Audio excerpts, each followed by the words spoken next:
Good morning, race fans, and welcome back to Sebring International Raceway, where we are here with the FARA Memorial 300. We've got a big day of racing for you.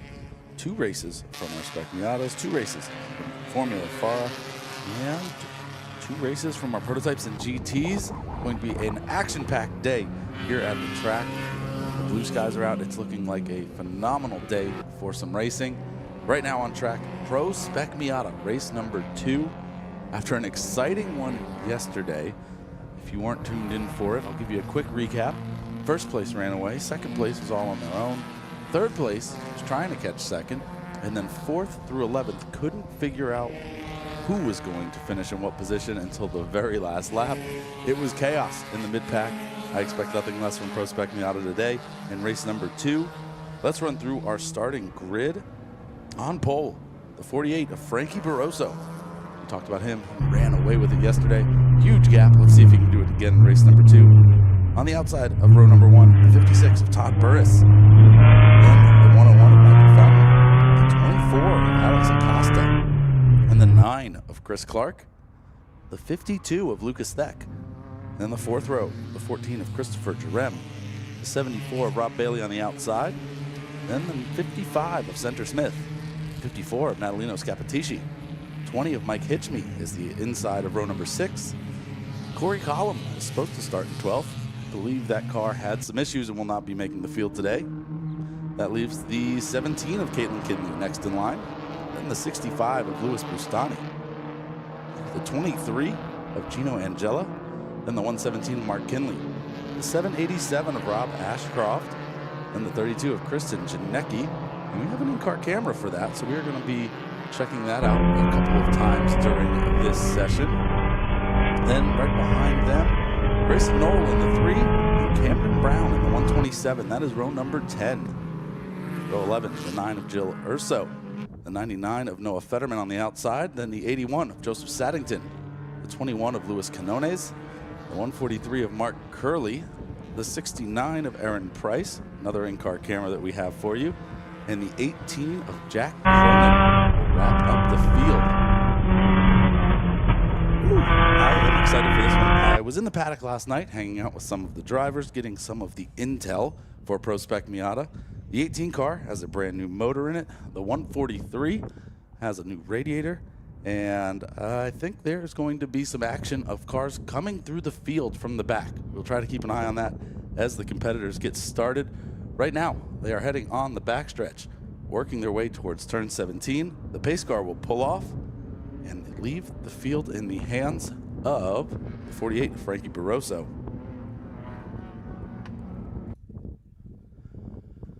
We have a safety vehicle on the front stretch right now. See if they go one more lap around.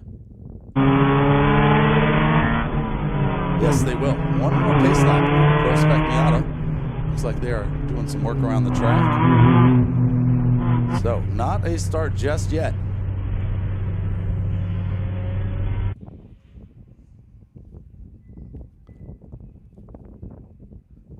Nonetheless, we are excited for today.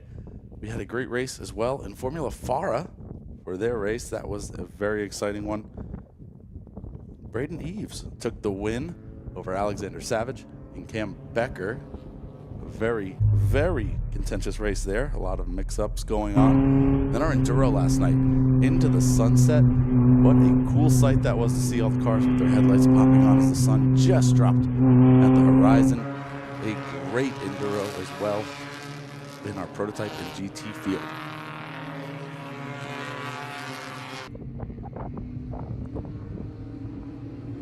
Just like always, we will also have HPDE sessions and Super Lap series. If you don't know what those are, the HPDE is your chance to get on track. If you've ever thought, hey, I'd like to try this out, that is the opportunity to take your street car, come and join in our novice and beginner groups, get an instructor, learn how to drive on a track, and have some fun with your car.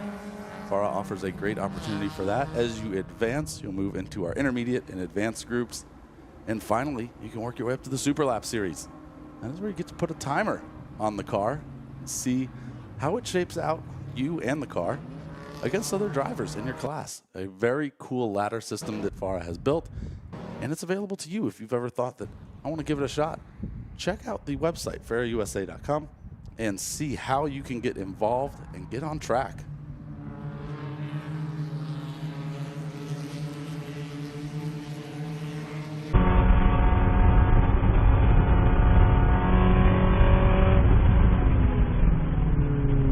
As you see on camera right now, our in-car cam working through turn number 10 and turns 11 and 12 right here. That is the 69 of Aaron Price that you were on board with.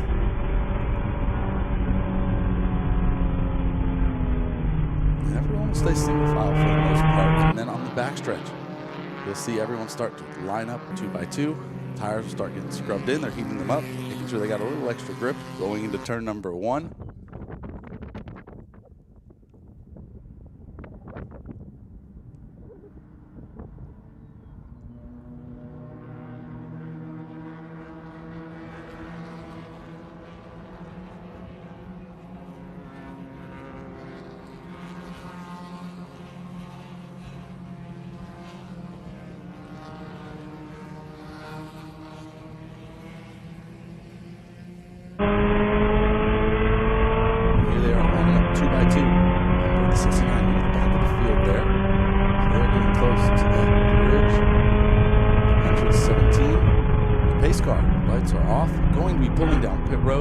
This time, Frankie Barroso will lead the field, expecting a green flag at the starter stand.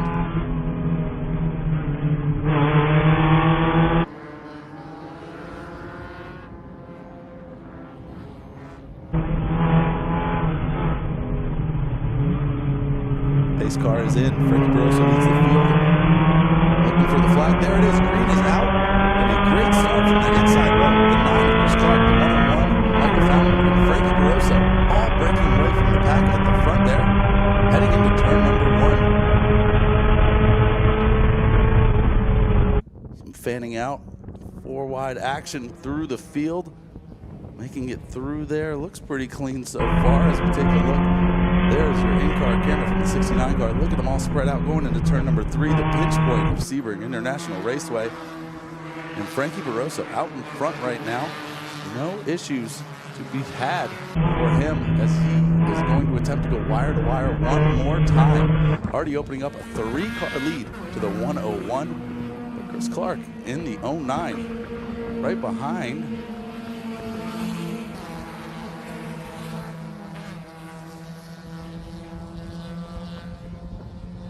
Costa making a move up from 5th to 4th position inside of the 56 of Todd Burris.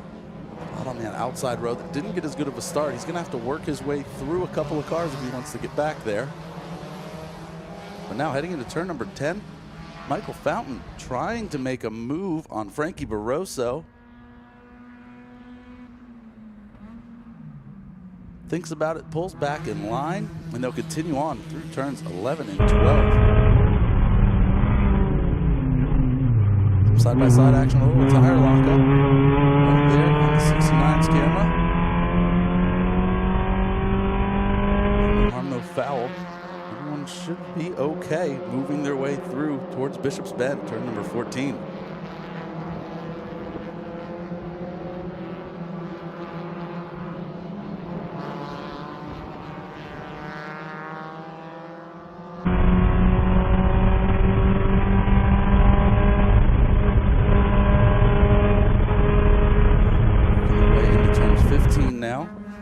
Leaders through 16. Frankie Barroso still out in the lead, but 2 cars right behind, trying to get to the front of the field in this 25-minute Spec Miata race.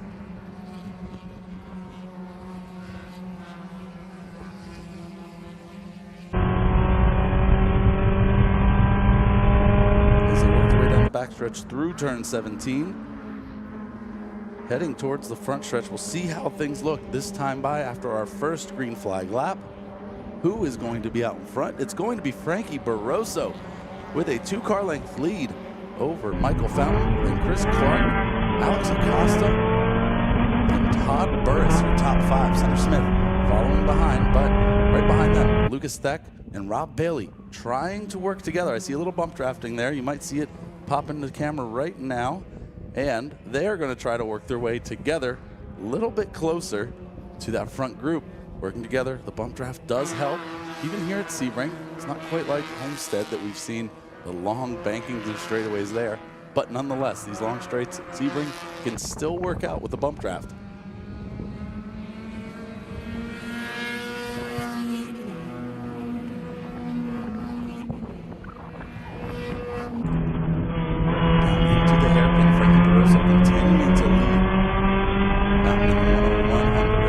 The 09 of Chris Clark trying to find a way through, unable to. Michael slams the door as they get into turn 7.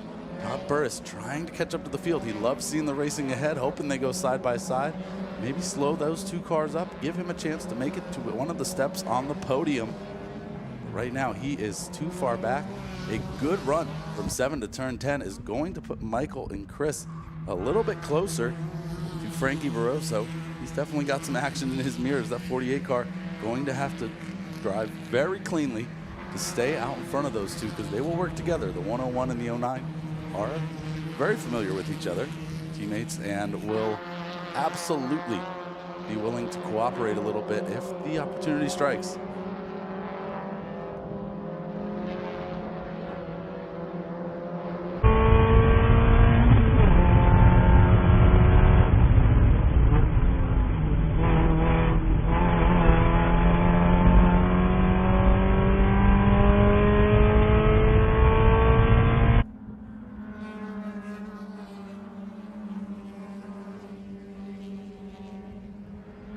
A little further back in the field, in 10th place, Christopher Jerem. 11th, Louis Bustani, and Kalen Kinley, Gino Angela, Mark Kinley, Mark Curley.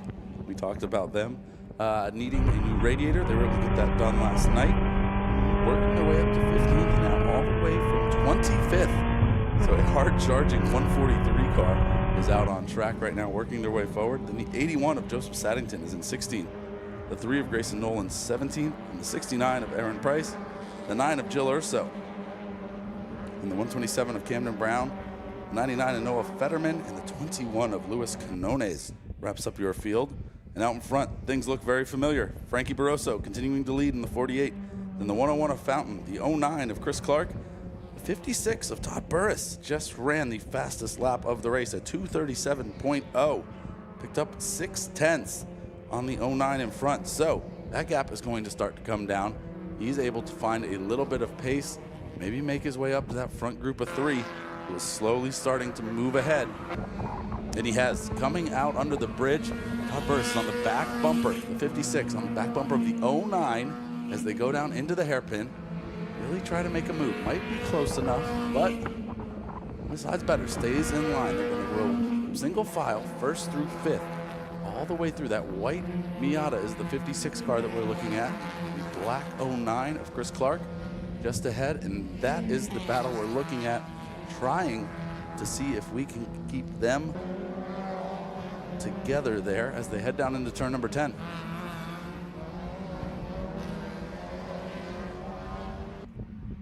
Into turn number 10 they go. Todd Burris still right on that back bumper. You saw it just flash across your screen. Alex Acosta right behind those front 5 cars. A very, very big gap to the next group. So 5 cars looking to find their way onto 3 spots of the podium. They make their way through turn 13 now towards Bishop's Bend. Todd continuing to follow behind.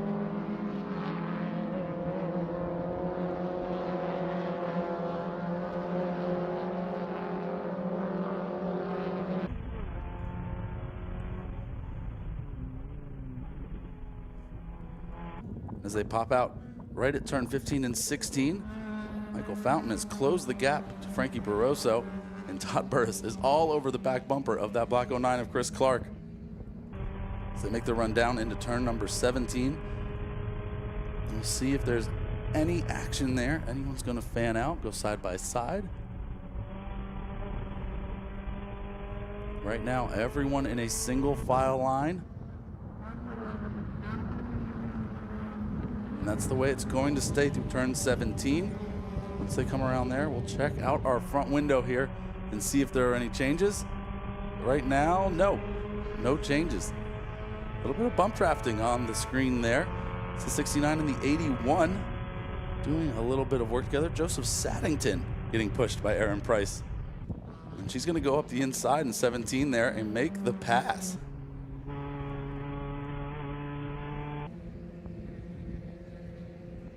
You see just how bumpy it is in that in-car camera. That turn 17 is no joke. Very tough corner to get through. But out in front, the 48 continuing to lead. 4 laps in the books. Working lap number 5 right now. And things have calmed down just a little bit. But Todd Burris has made the pass. The 56 car into third now. The 09 now under attack by the 24 of Alex Acosta, the black and orange Spec Miata. Will Alex be able to find his way through?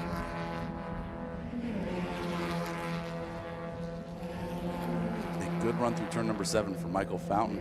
We look at turn number 10 coming up next. We're going to see if Michael's able to poke his nose out. He's really close. He thinks about it. Is there going to be any motion? No, he's going to stay in line. But nose to tail they go through turn number 10. There's the white car of Todd Burris and Alex Acosta all over the back bumper of that black 09 car. The 24 is on a mission right now, trying to work their way up one more spot into that 4th position.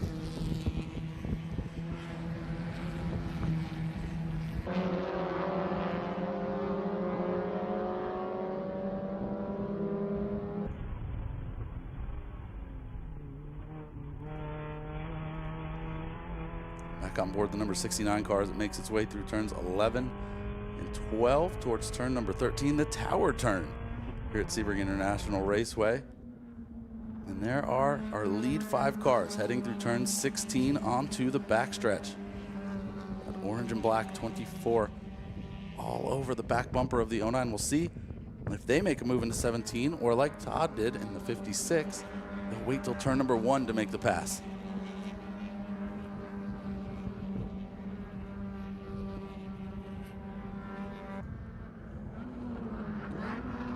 They come down into turn 17.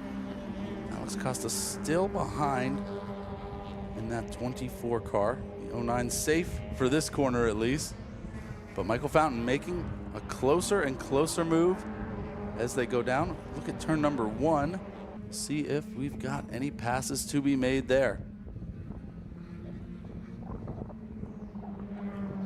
Barroso, Fountain, Burris, Clark, and Acosta, your top 5 running through turn number 1. Down towards turn number 3, here they come.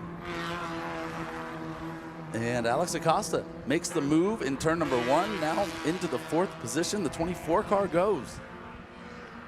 Chris Clark in the 09 under attack almost this entire race after a great start.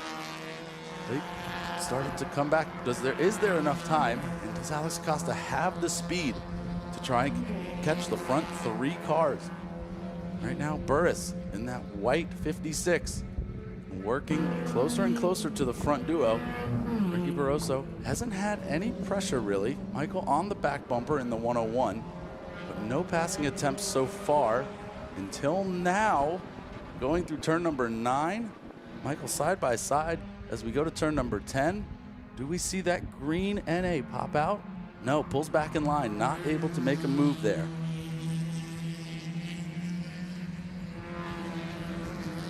And just as I said that Alex in the 24 had made the move, Chris Clark right on the back bumper of the 24 now, so it is Acosta in the 24 having to look in the rearview mirror a little bit more as the 09 of Chris Clark works closer and closer, trying to get back into that 4th position.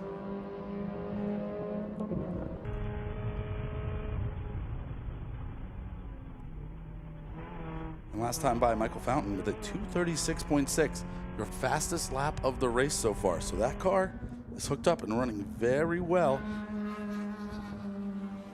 Definitely not letting Frankie get away in that 48. See them coming through turn 16.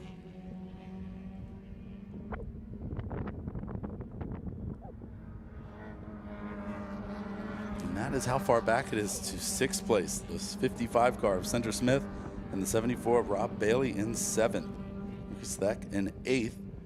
Those two look to be working together, but I don't know if they are able to find the pace.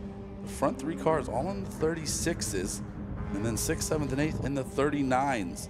So 3 seconds a lap faster for those front cars, and a big bump for Michael Fountain as they cross over start-finish line, pushing Frankie Barroso away from Todd Burris, trying to make it a 2-car race at the front. Turn number 1, you can see how big the gap has opened up between 3 and 4. Chris Clark going up the inside of turn number 1. Will he be able to make it work in turn number 3?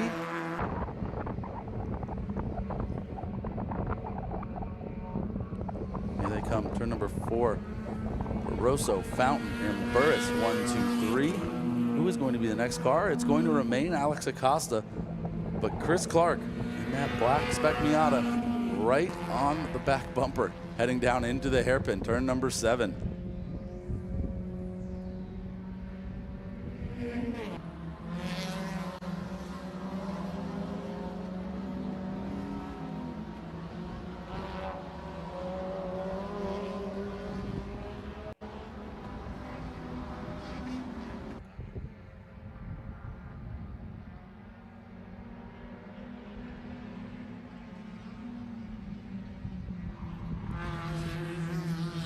Got 6 laps in the book so far. Working lap number 7.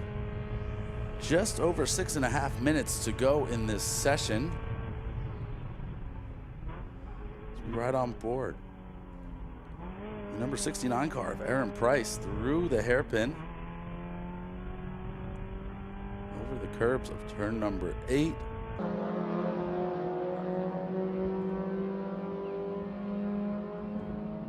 Over to turn 13, looking for some action, and there it is. Center Smith, Rob Bailey, and Lucas Theck. All 3 of those cars nose to tail through turn number 13 there.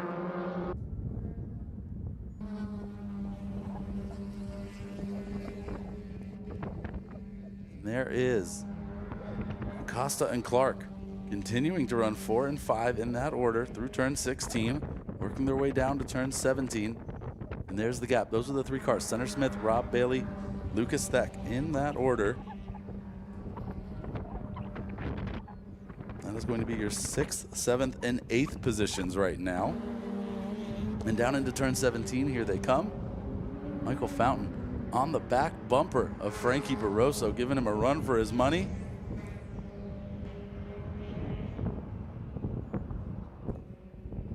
They have pulled the gap on Todd Burris. And now Chris Clark pushing Alex Acosta down the front stretch. Maybe they are trying to make a little bit of teamwork happen and catch Todd Burris. As they go into turn number 3, they are pretty far back, but with a couple of laps to go, a mistake could open the door back for them.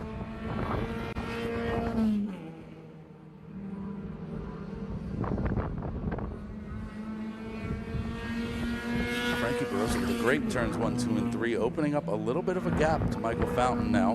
So 1st and 2nd spreading out a little bit. 4th and 5th, however, you can see Chris Clark still well within the draft zone there. Going to get a good run towards turn number 7 as they get closer. Is it enough? See them coming to frame on the right side of the screen. No, not enough. Chris Clark's going to stay behind, work their way through the hairpin, and out of the hairpin they go down to turn number 10.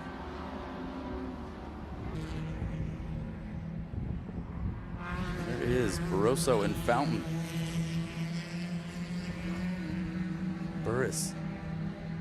And now Acosta and Clark nose to tail. That battle for 4th definitely not over yet.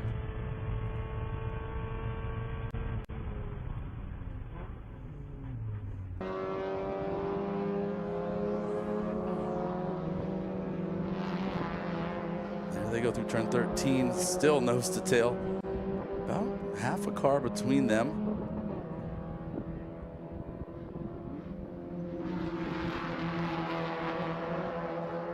And the 6th, 7th, and 8th place cars of Bailey, Theck, and Center Smith.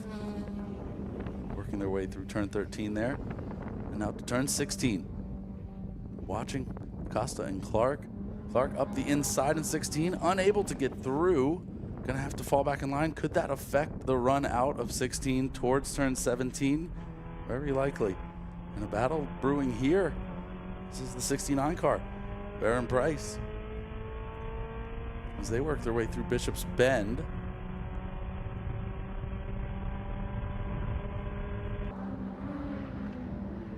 It's gonna be the 81 of Joseph Saddington right in front of them. Turn 15 and turn 16 now. The right-hander on to the backstretch.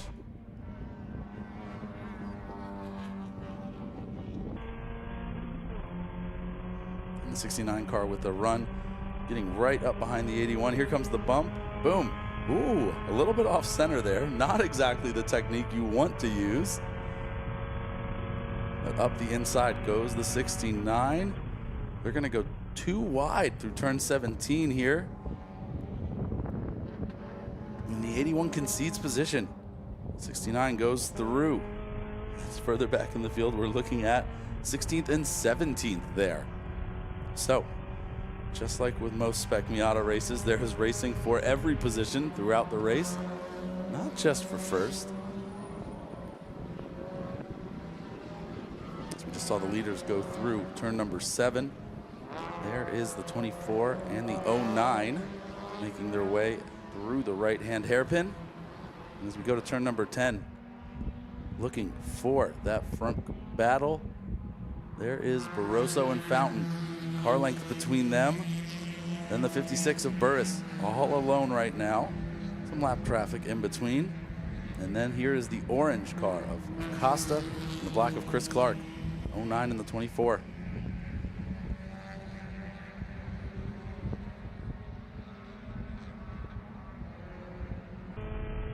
Back on board with the 69. The 81 has gotten around again.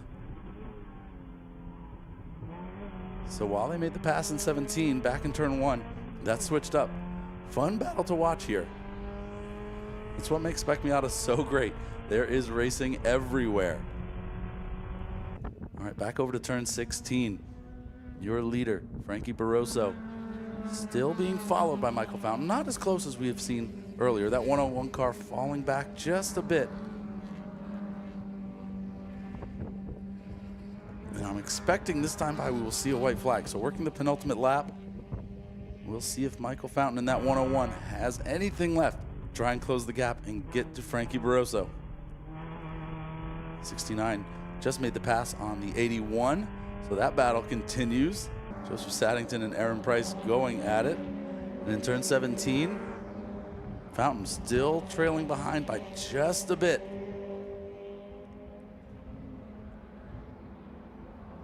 And the white flag is out. They are working the final lap. Chris Clark right on the back bumper of Alex Acosta as the leaders make their way into turn number 1 now.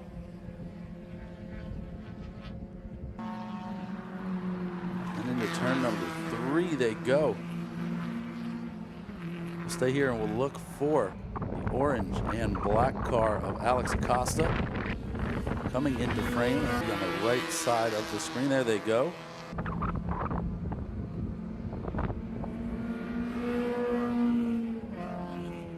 Chris Clark still on the back bumper, looking to find a way into 4th position.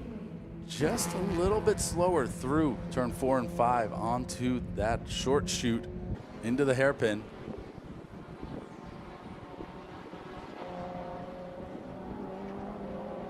You can see there just about a car length between them.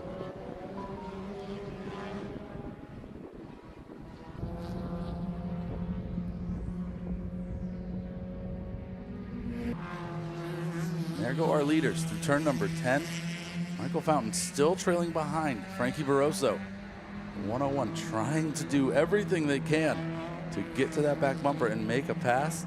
Chris Clark doing the same now. Less than a car length between those two in 4th and 5th. So the battle for 1st and the battle for 4th still hot here. 25 minutes into the session, working the final lap. Will we see any last lap changes? Right now, Chris Clark too far back to make a move in turn 13 as they head down towards Bishop's Bend.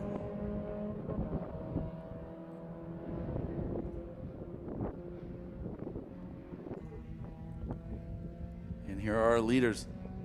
Frankie Barroso with a comfortable cushion to the 101 of Michael Fountain through turn 16. Todd Burris still holding on to third place with very comfortable gaps front and back. And then after that white lapped car, we do have the orange and black and the black car of Chris Clark trying to make a move up the inside, and 16 unable to do so, but maybe able to slow Alex down. The 24 car might have a worse run, having to go a little bit wider.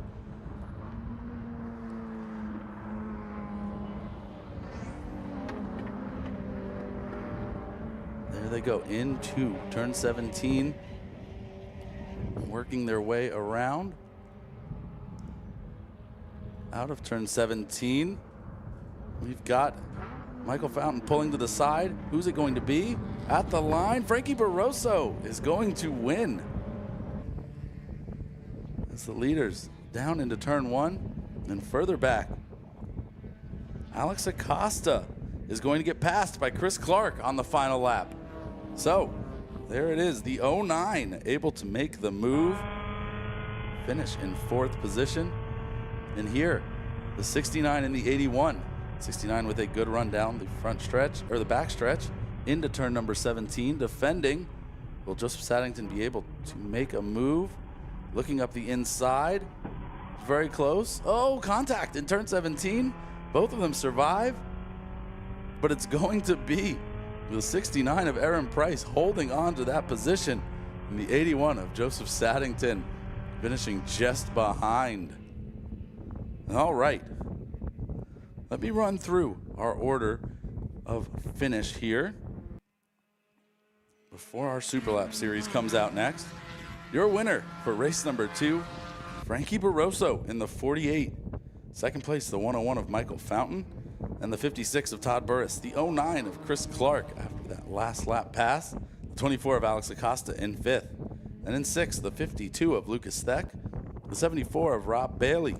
And the 143 of Mark Curley, the 54 of Natalino Scappatisci, then the 14 of Christopher Jarem, 55 of Center Smith in 11th, then Gino Angela, and the 23 is 12th. Kalen Kinley in the 17 comes 13th, followed by Mark Kinley in the 117, 14th position, and 15th, Louis Bustani in the 65, then in 16th, the 69, we saw that last lap battle between them and the 81 of Joseph Saddington, and the 127 of Camden Brown, the 3 of Grayson Knoll, the 9 of Jill Urso, 21 of Luis Canones, the 99 of Noah Fetterman, and the 18 of Jack Cronin wraps up our Pro Spec Miata field. Another great race from Pro Spec Miata. Hope you guys enjoyed it as much as I did up here in the booth. Next session up is our Super Lap series. We'll be back in just a moment after a short break, talk a little bit about the Super Lap series, and then coming up at 9:35, Prototypes and GTs race number 3. Don't go anywhere. We'll be back at Sebring International Raceway for more racing from the FARA Memorial 300. Stay tuned.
Welcome back to Sebring International Raceway for FARA's Memorial 300 on a beautiful Memorial Day weekend.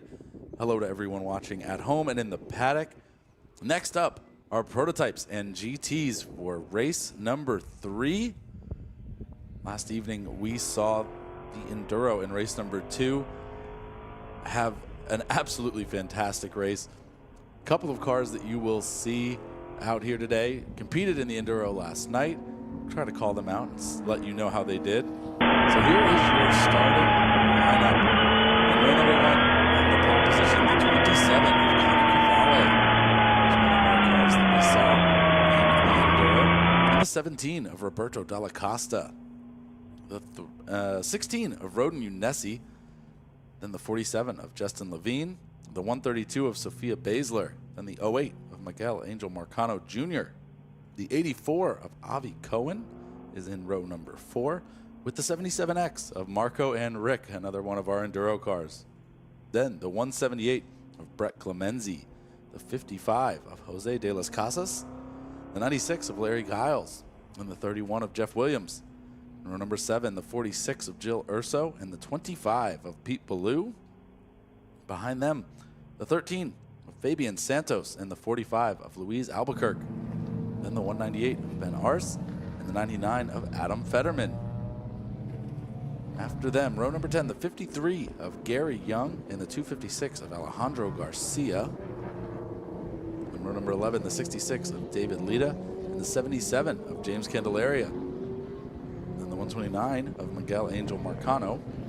The 30, our lone prototype entry of Amy Lewis.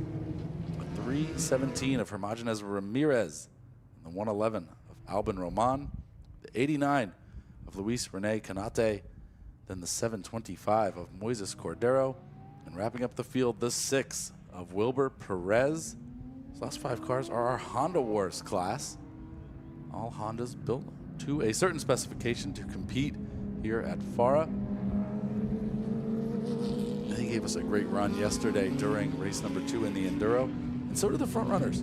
Connor Cavalli and Roden Unesi, 27 and 16 cars were going at it for the entire 75 minutes through pit stops and through the racing. We had a full course caution for a couple of laps. They ended up mixing it up and had a great race. Also the 47 of Justin Levine, the 132 of Sophia Basler, running in our GT1B category, had a great battle throughout the race. The 77X and the 178 also duked it out. GT4 category, they were very close in their finishing position. So in today's race, I expect nothing less. A 30-minute race here for our prototypes and GTs. We've got some onboard cameras for you as well. These cameras will include the David Twatty as well as James Davidson in the Spec Corvette. So they will be there. Oh, and of course the 53 of Gary Young and Aston Martin will be our other in-car cameras. So we'll cycle through those throughout this session. Give you some in-car views of these very fast GT cars that are running around the track. They are on the backstretch now. Currently on board the Corvette. And they'll make their way through turn 17 onto the front stretch, where the field will be led by Connor Cavalli.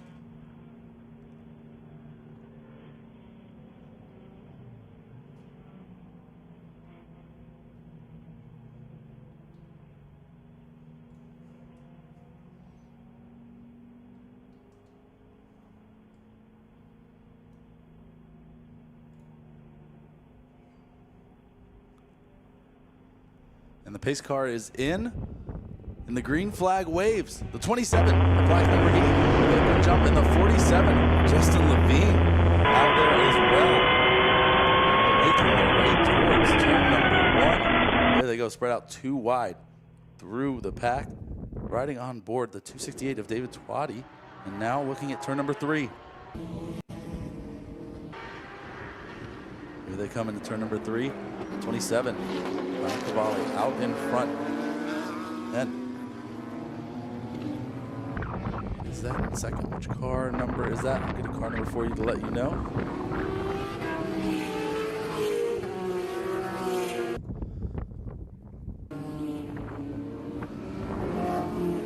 That is the black Camaro that was running yesterday. Don't have a car number for them just yet. We'll pull that up. And then David Twatty is in third at the moment in that blue and orange Porsche 911.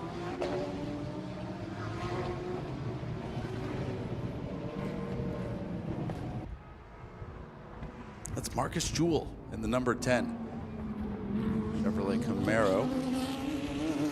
So a little bit of a mix at the front of the field, which is awesome to see in our GT category, GT1A, led by a Lamborghini right now with Connor Cavalli, the 27. Then the Camaro, number 10, Marcus Jewell, and the 268 Porsche 911 of David Twatty, all running at the front of the field. On board the 53 of Gary Young, the Aston Martin right now, as he makes his way through.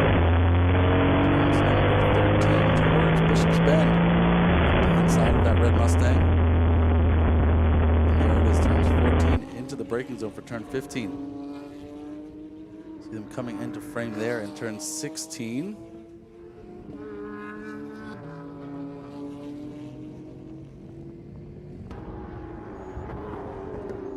And there go our leaders into turn 17, completing their first lap. Let's see how the lineup looks now. Connor Cavalli is going to lead lap number 1, followed by the 10 of Marcus Jewell and the 268 of David Twatty. The 47 of Justin Levine leading in GT1B, and the 08 of Angel Marcano Jr. and the 132 of Sophia Basler. That is your top 6 running right now as they go in to turn number 1 at green 911. It's the 47 of Justin Levine. So we switch over turns 4 and 5 here. There is Connor Cavalli out front in that black Lamborghini, followed by the black Camaro and the blue and orange 911.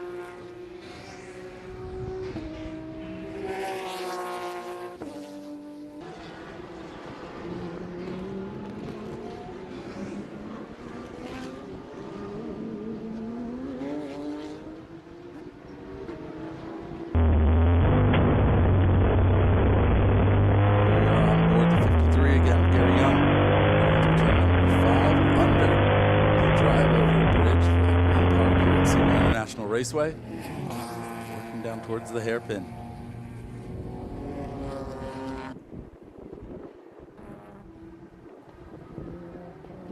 And there goes that Aston Martin into turn number 7 now.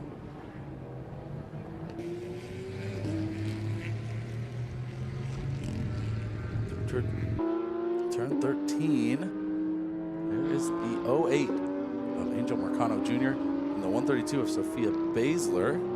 They work their way. The 84 of Avi Cohen, right behind that green Aston Martin.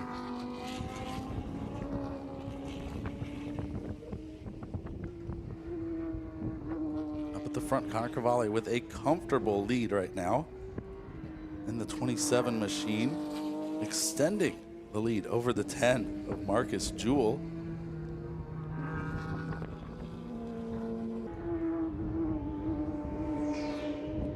Across the line this time by, it's going to be a gap of multiple seconds. How many is that? 7.2 seconds back to David Twatty, now in second place. Marcus Jewell coming down pit road, so he will relinquish third place.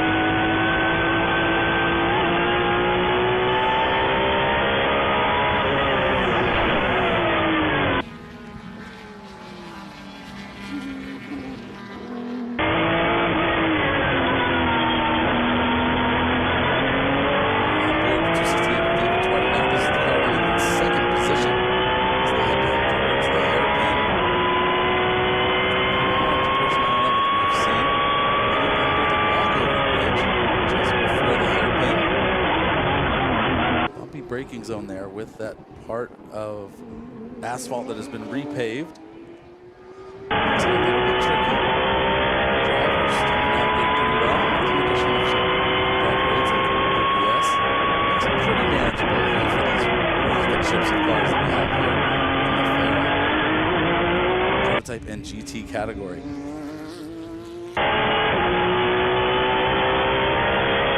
Turns 11 and 12, now turn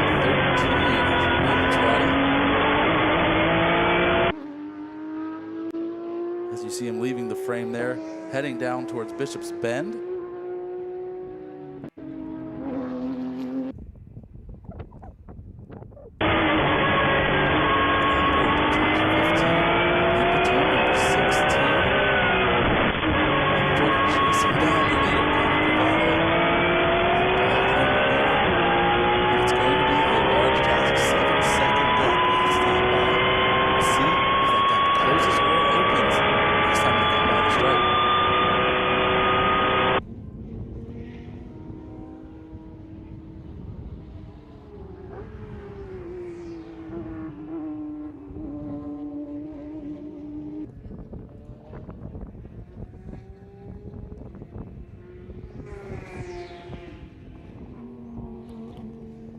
And once again, Connor Cavalli extends that lead, moving even further ahead as we jump on board the 53. David Twatty's gap now 9 seconds that he needs to make up to get to the front step of the GT1A category. On board, going through turn 16 with Gary Young onto the backstretch. Let's see who is that car in front.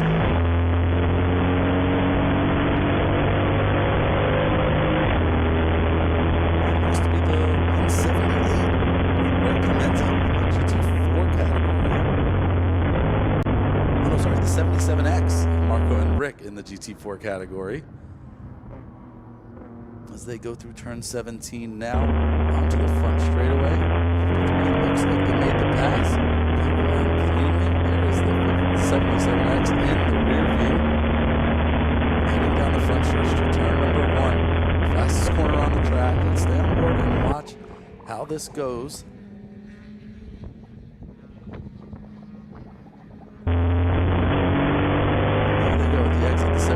Fighting back on the inside, trying to make a move. Deep on the brakes, side by side into turn number 3. And they're going to go up the inside. There goes the 77X in front of the 53. And they defend the position after being overtaken in turn 17. And now a little bit of a gap as they work their way down into turn number 7.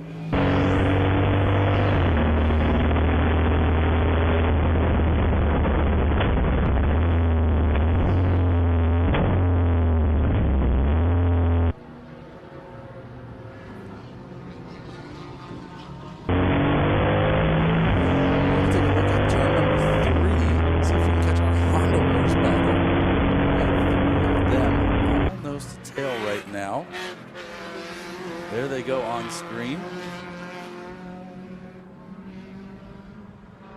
And that is the 317 of Hermogenes Ramirez leading the 6 of Wilbur Perez and the 89 of Kenawate.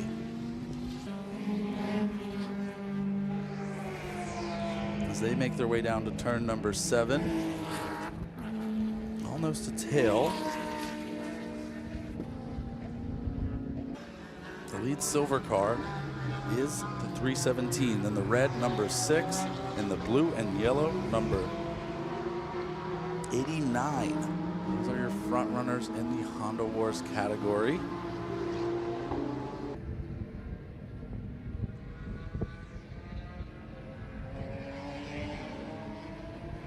They make their way towards turn number 10. To the frame they come with some traffic. That looks like the leader, Connor Cavalli, working their way through the Honda war that is going on.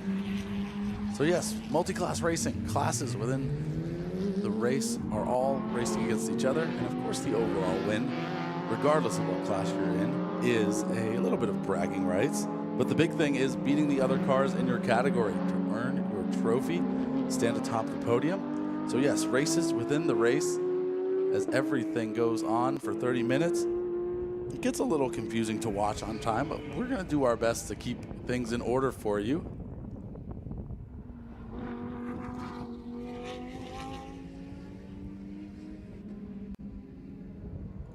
And the gap at the front looks to have settled pretty well, right at around 10 seconds between Connor Cavalli and David Twatty.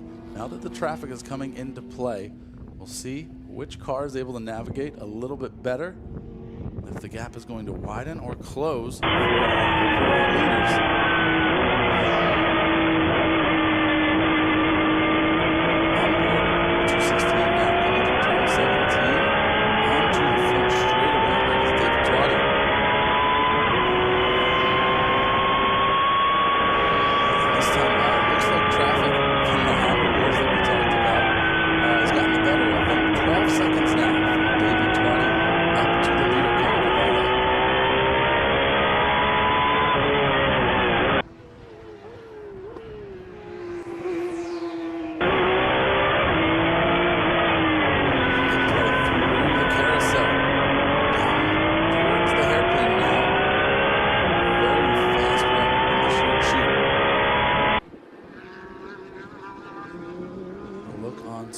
There goes Connor Cavale. Coming into frame soon will be the blue and orange Porsche 911. That is second place, David Twatty.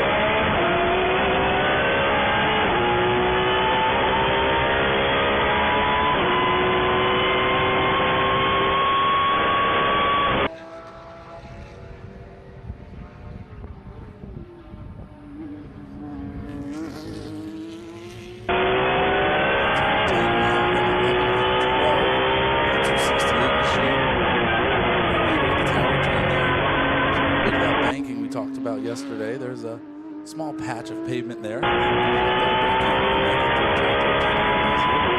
still,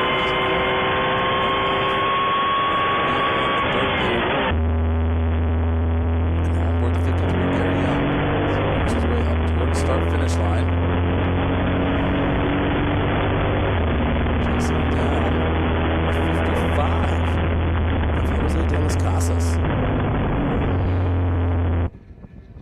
Make the move into turn one, clears them. They'll go single file through turn number one, heading down to turn number three.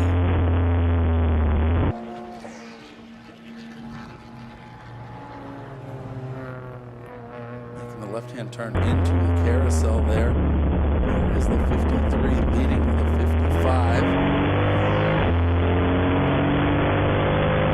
Under the drive-over bridge at the green park, down towards the hairpin.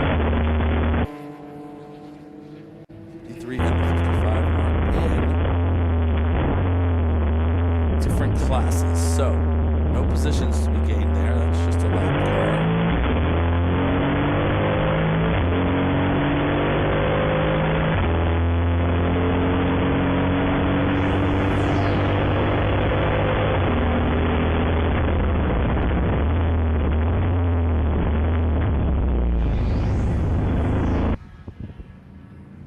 We're going to take a look at turn number one.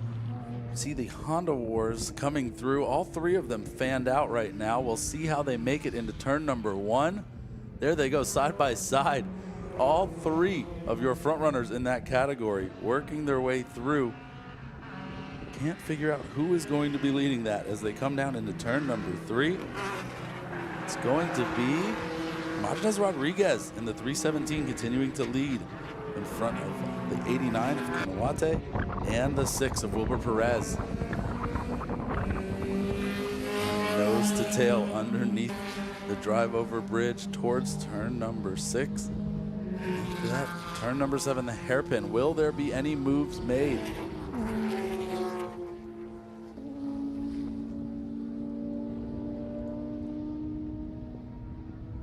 They come into frame. No changes through turn number 7. They all make it through, nose to tail, working towards turn number 10. A little bit of lap traffic moving through. You'll see the 08 of Miguel Angel Marcano Jr. going to be leading this group into turn number 10 in a much faster car. And there they go, staying nose to tail, all three of the Hondas. That is your best battle on the track, so we're going to follow them around for a little bit. We'll give you an update on some of the other classes in a moment, but for right now, we want to stay with this battle.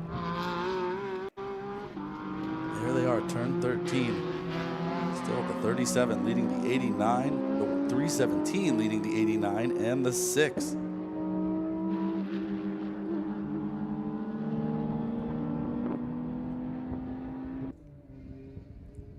popping out on the right side of your screen in just a moment as they make their way through turn 15.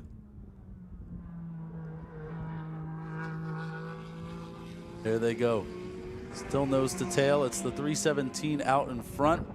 Lap traffic working their way through. That's the 132 of Sophia Baszler trying to make a move in 16. Over the curbs on the wrong side there, but it looks like everyone made it through cleanly. We'll see how things shake up. Who got the best run out of turn 16 as they head down to turn 17?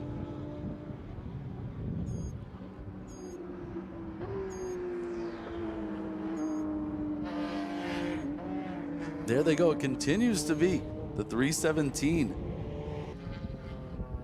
Martinez Rodriguez leading that group. The silver Honda Civic in front of the 89, the blue and yellow car, and then the red number 6 running nose to tail.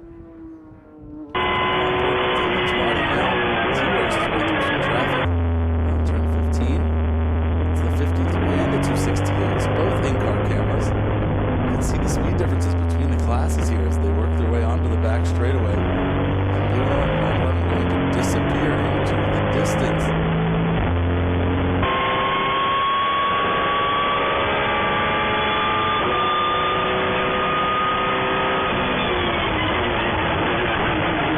The speed differences between the two cars are noticeable on the straightaways, and as they make their way through turn 17, here are the bumps right under the bridge, the biggest one. Go a little bit wide to try and avoid it. And work your way all the way up to the tire barrier. Carry as much speed as possible to get a good run down the front stretch into turn number 1.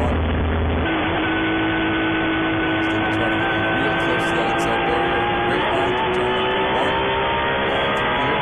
This is turn 2, believe it or not. Not quite a turn, but Sebring has it labeled that on the map, so we count it. Turn number 3, the left-hander into the green park in the carousel.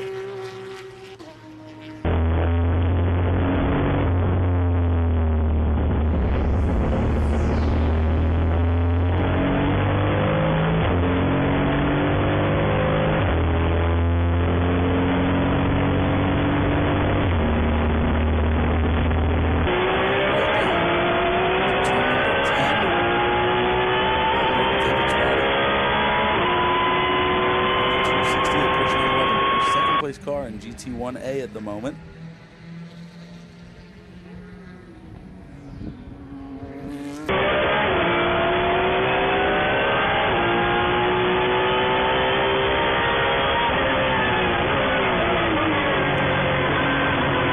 That's how we're doing turn 13, heading towards Bishop's Bend.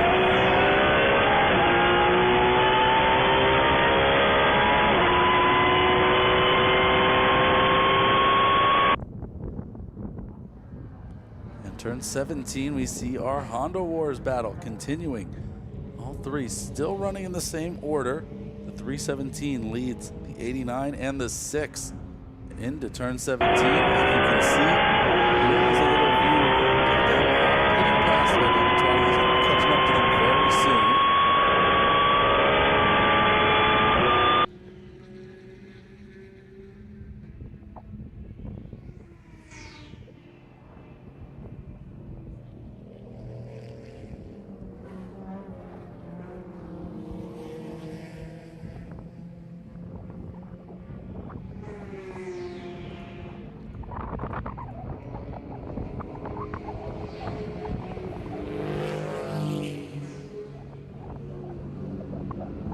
The backside of the field there that we saw, and off goes number 6 of Wilbur Perez at turn number 4 through the dirt, makes it back on track. That is going to back him up from the field there. It looks like the blue and yellow car as well. That's the 89. Ken Wate a little involved, so maybe a little bit of contact, but that's going to open the door for Martinez Rodriguez in the 317. Have a little bit of breathing room finally after having those two breathing down his neck for the last couple of laps. Working through some traffic as they go towards turn number 10. And there's David Trotty working his way through that group as well. Now they're all spread out a little bit easier for the car to make it through.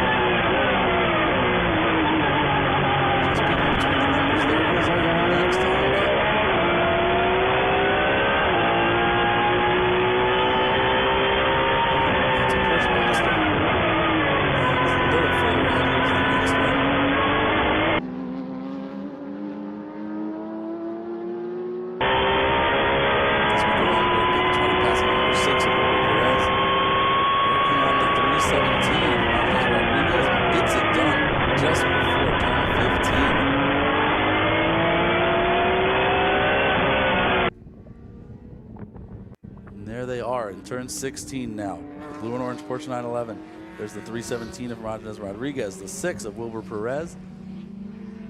And then a ways back is the 89.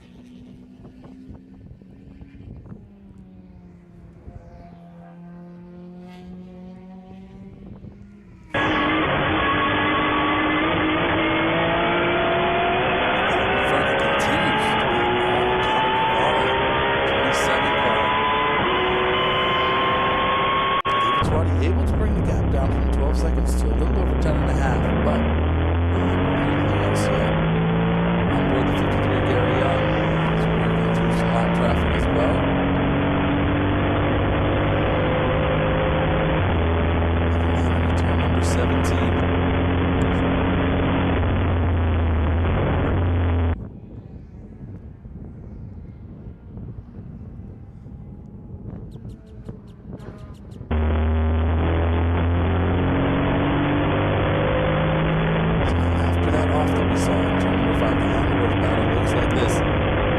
Rodriguez leading by a second over the 6 of Wilbur Perez, and then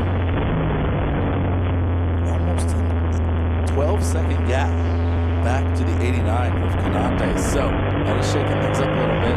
The 6 looks to be making ground as they go into turn number 7.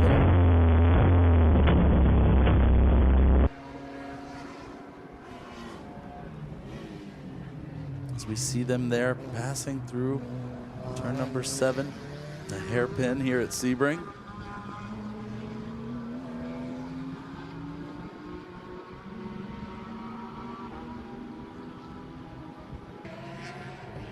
Down towards turn number 10 they go.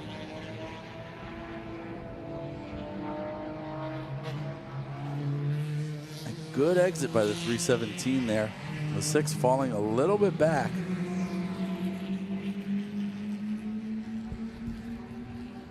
We've got about 6 minutes to go. We're going to run through your current standings in a couple of classes and then get back to the action. Bear with me as I read through. In our GT2A category, Miguel Angel Marcano Jr. leads over the 84 of Avi Cohen, the 53 of Gary Young, which we've been on board with, the 77 of James Candelaria, which had to pull in early. The GT4B category, Ben Arce, the 198, the only car on track. In GT4, 77X of Marco and Brick leads over the 178 of Brett Clemenzi. In GT3, the 46 of Jill Urso is leading over the 55 of Jose de las Casas. In GT1A, we've talked about them. Connor Cavalli is leading over the 268 of David Twatty. Marcus Jewell, the number 10 car, came in after 2 laps. So, third place is where that car will end up. In GT2B, Jeff Williams in the 31 leads over the 96 of Larry Giles. In GT1B, Justin Levine leads over the 132 of Sophia Baszler. And of course, Honda Wars, 317 of Homogenes Ramirez is leading over the 6 of Wilbur Perez, the 89 of Canate, 111 of Alvin Roman, and the 725 of Moises Cordero. The 53, there goes the 47. Lime green, Porsche 911, that's Justin Levine, making the way into turn number 1 now.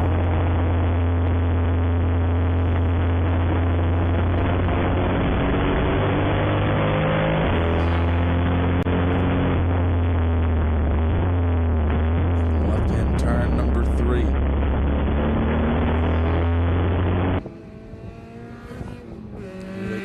Carousel.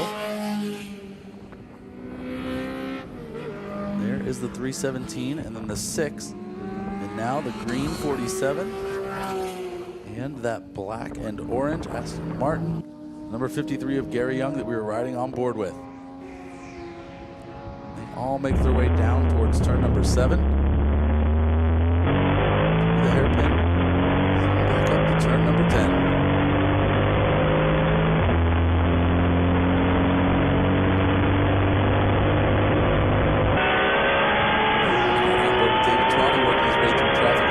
Stretch, trying to make up some ground to Connor Cavalli. It has been an easy road for Connor so far, but David Twatty is not going to make it that easy. seconds, the gap for our overall lead in GT1A. There it is on screen.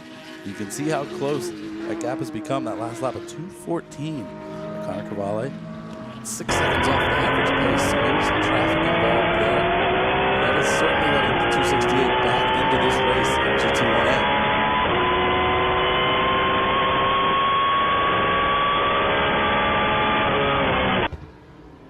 There they go through turn number 7. You'll see how the gap looks. Looks a little bit closer every time I take a peek at it. We're going to switch back to onboard. Here's David Trotty. You can just barely see that black Lamborghini out the front windshield. He does have a rabbit to chase right now. Connor Cavalli being hunted down by David Trotty in the 268 machine.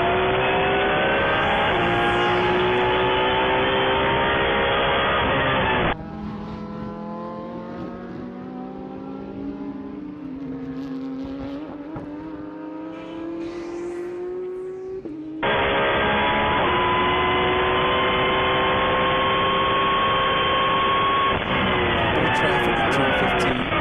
Trying to navigate it well. Shouldn't cost him too much time. Able to continue this charge. And there you see the 27 making their way through turn 16. And there is the 268 just behind. Down the straight they go towards Sunset Bend. Turn number 17 here at Sebring International Raceway.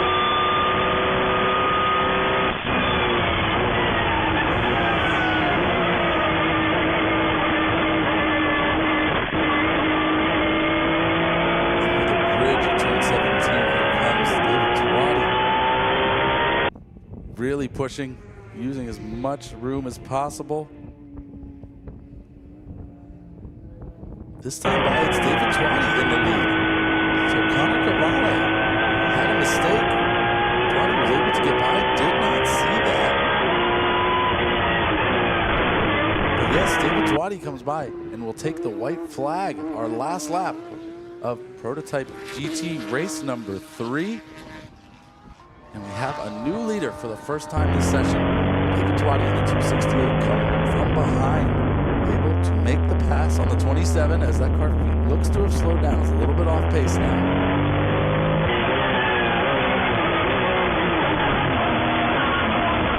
So we are riding on board the overall leader, the 268.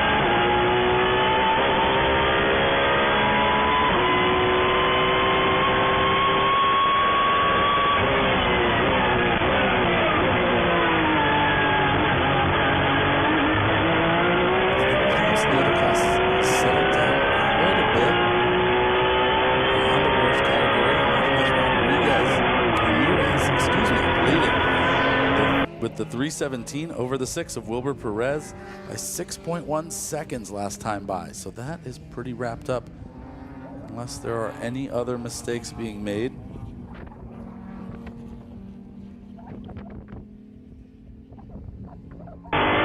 Leader entering turn 16 now. Heading on to the backstretch for the final time in this session. David Trotty, just one corner to go to take the win in race number 3. Heading down under the new walkover bridge.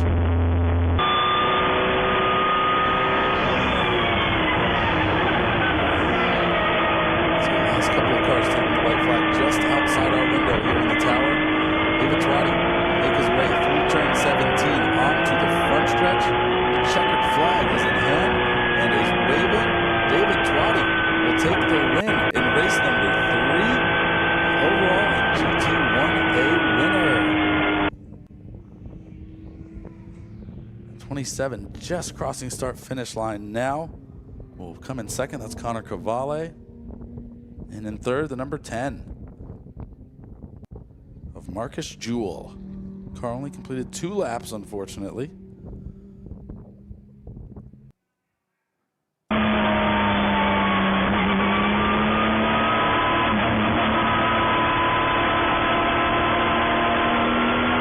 These cars are making their way through the final lap. Slowly coming to the checkered flag, finishing things up.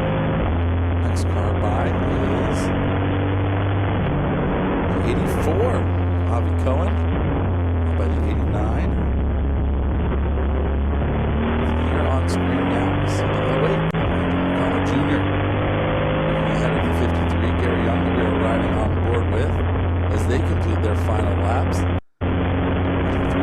bend for the last time into 15 and 16.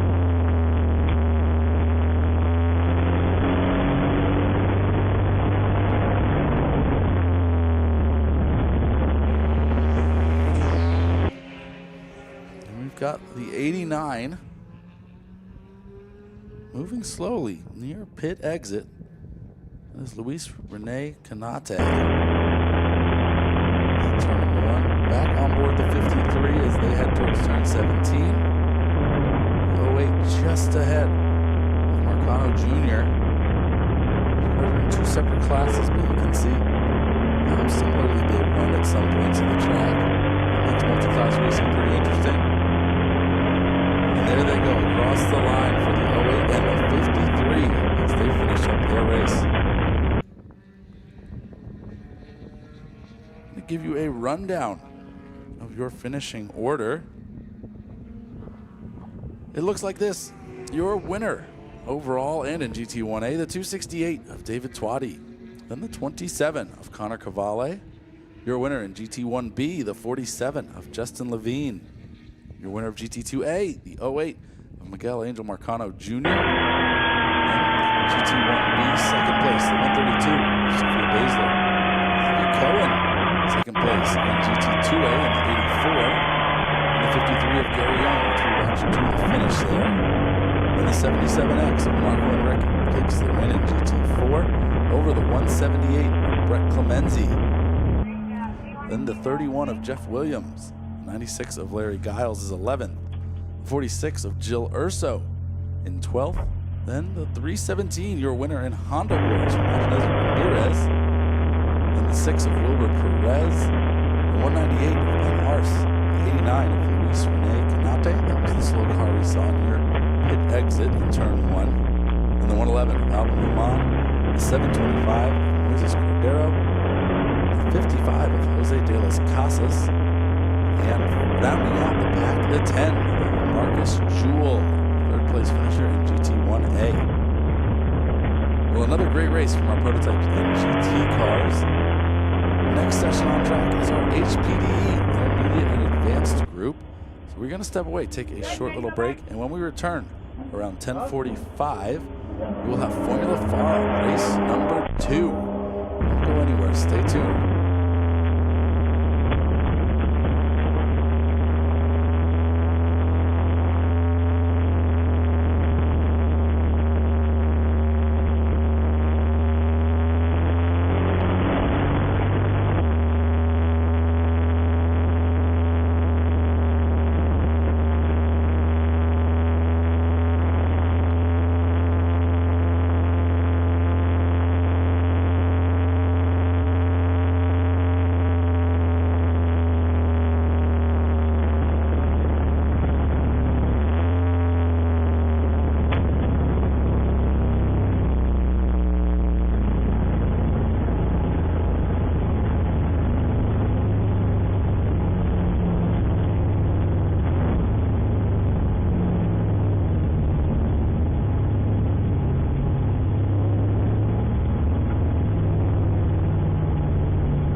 Welcome back to Sebring International Raceway for the FARA Memorial 300. Next on track is our Formula FARA race number 2.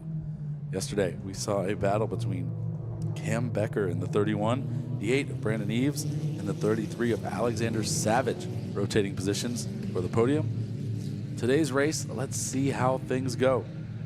I'm Nick Soriano up in the tower here, looking out at a beautiful Sebring International Raceway as the cars are making their way through turn 13 now towards the backstretch. We will run through your starting grid.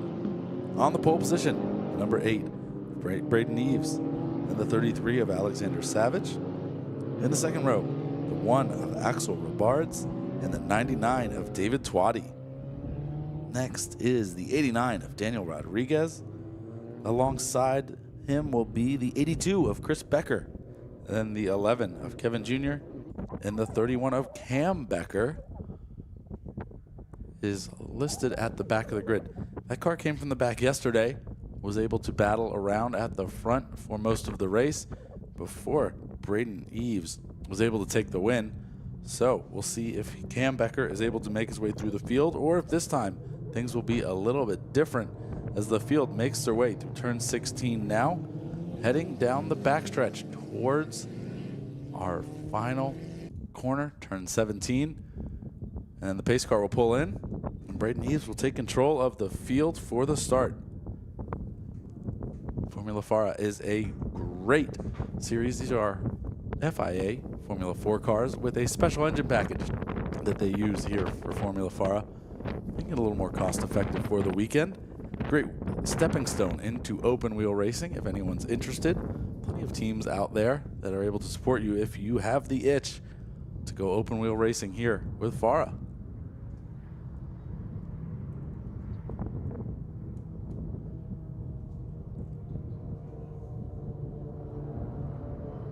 And the field going into turn 17. Lights are out on the pace car. It will come down pit lane.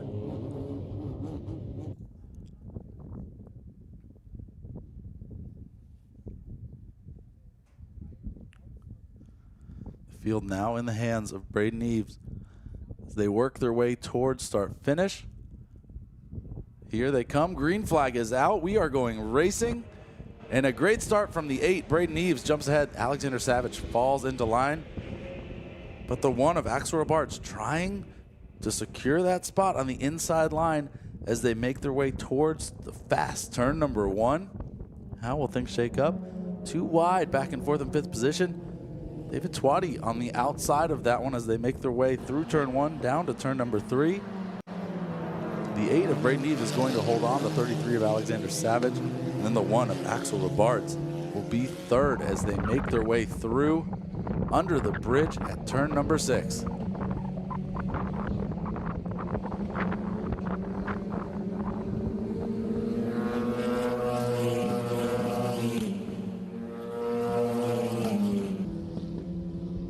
Down into the hairpin they go. They will make their way through. Single file through there, no passes at the moment as the front 4 cars beginning to break away from the field, leaving the back 4 with about a 2-second gap right now, according to my eyes from the tower. There they go through turn number 10. There is that gap we talked about. David Twatty leading that second pack.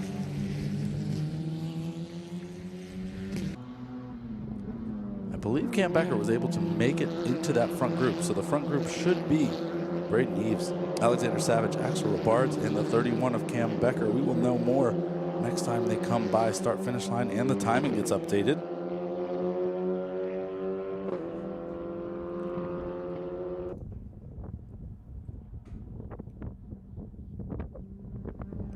Here they come into turn number 16 onto the backstretch. Single file, 1st through 4th, and then 5th, 6th, and 7th, following right along. Everyone making their way towards bumpy turn 17, the Sunset Bend.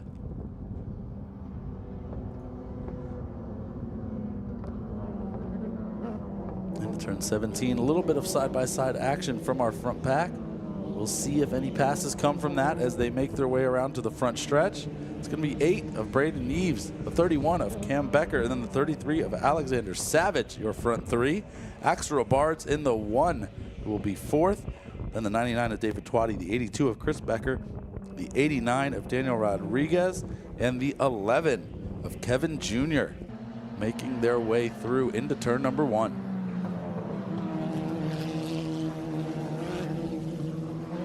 Now our leaders going into turn 3. See the two groups kind of split now. The 8 of Braden Eves starting to pull a little bit of a gap. Can the 31 make up any ground, or will Braden be able to pull away from the field? Right now, it doesn't look like it, as the 31 closing in as they go into turn number 7. The 33 trying to hang on to the back of that 31. Alexander Savage has his work cut out, as we saw Braden Eves and Cam Becker running the fastest laps yesterday. They definitely have the pace in those cars. We'll see if they're able to do anything to break away and make it a 2-car battle at the front. Into turn number 10, still running nose to tail. 4th place car of Axel Robards starting to fall off the front 3 just a little bit. Hoping to have some side-by-side action to bring him closer to the field so he's got a shot at the podium.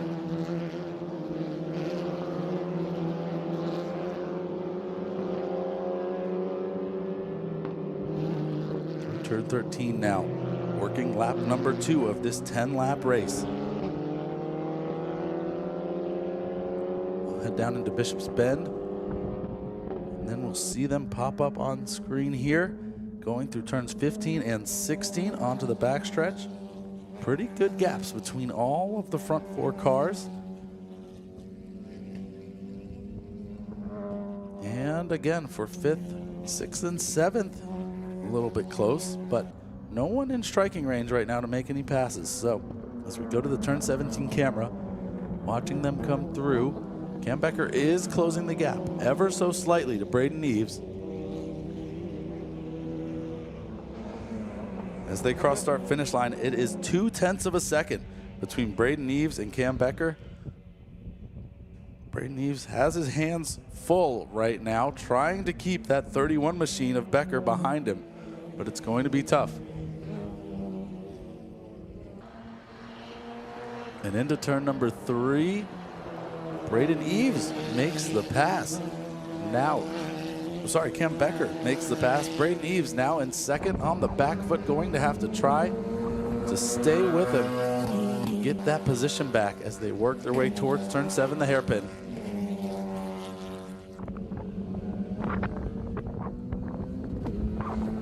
Single file they go for 1st and 2nd. Alexander Savage happy to see some side-by-side action through turn 1. It closed the gap ever so slightly, but gonna need a little more help if he wants to move up into 2nd or 1st position. Right now on 3rd, the last step of the podium being held by the 33.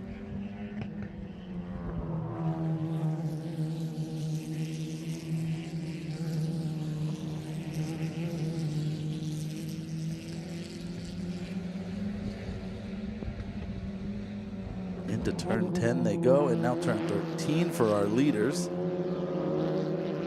About a 1.5 car length gap. Cam Becker leading in the 31 over the 8 of Braden Eves.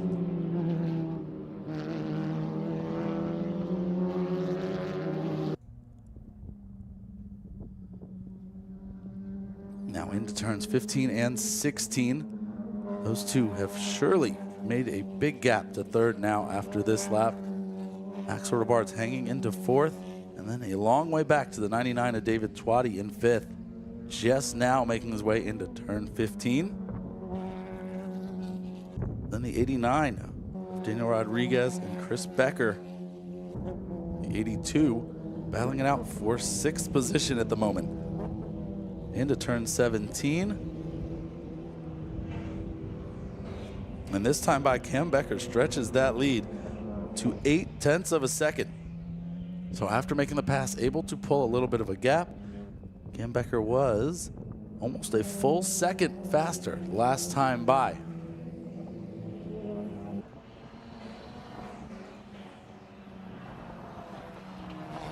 through turn 3 into the carousel. Our leaders are going. Braden Eves working hard, trying to stay close. Going to be able to use the draft down into turn number 7. That should help close the gap a little bit. But as that gap gets bigger and bigger, the draft will get less and less effective for him. He's going to have to rely on really hitting the marks, running clean laps to try and keep up with that 31.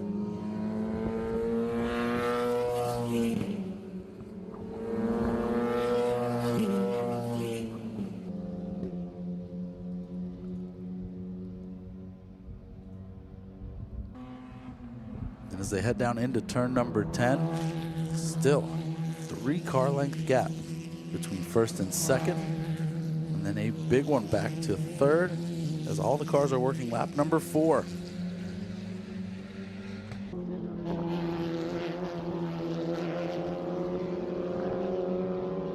Through turn 13, the tower turn at Sebring International Raceway down towards Bishop's Bend. Turns 14, then through the 15 and 15A complex down to turn 16 as they pop up. It will be on your screen coming from right to left. And there's that 3-car gap, holding pretty steady between first and second. And there is Alexander Savage making his way through turn 16 now, and Axel Robards following just behind. There is that big gap though. David Twatty not even able to be seen in that last shot as we look at turn 17. There is David Twatty now, just entering turn 16. So a big gap from 4th to 5th. And into turn 17, no one close enough to make a move. They'll go single file through.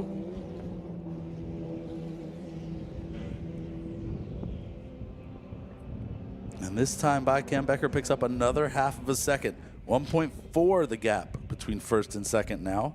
And then another 4 seconds back to the 33 of Alexander Savage from the 8 car.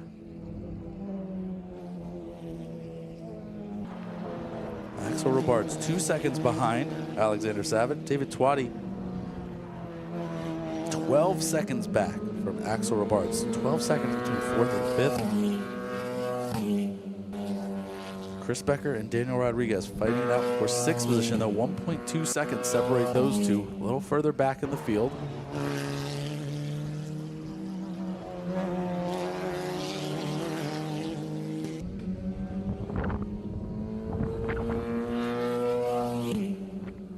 There is that battle right on screen now. The front car there is the 89 of Daniel Rodriguez, then the 82 as they work towards the hairpin out of turn number 6 under the bridge. As your leaders coming through turn number 10 and head towards turn 13.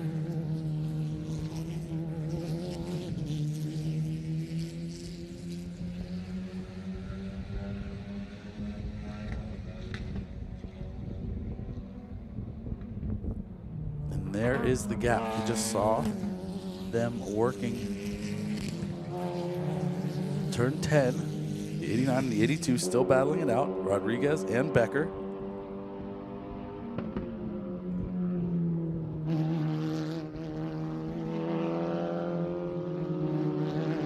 Yeah, pretty close battle there as they make their way through the tower turn down to Bishop's Bend. Your leaders coming through turn 16 now.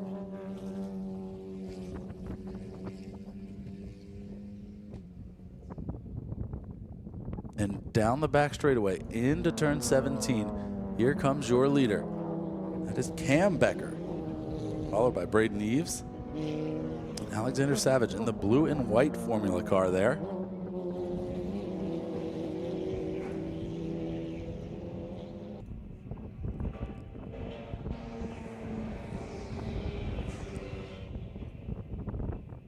Oh, and there must have been a mistake from Cam Becker somewhere along track.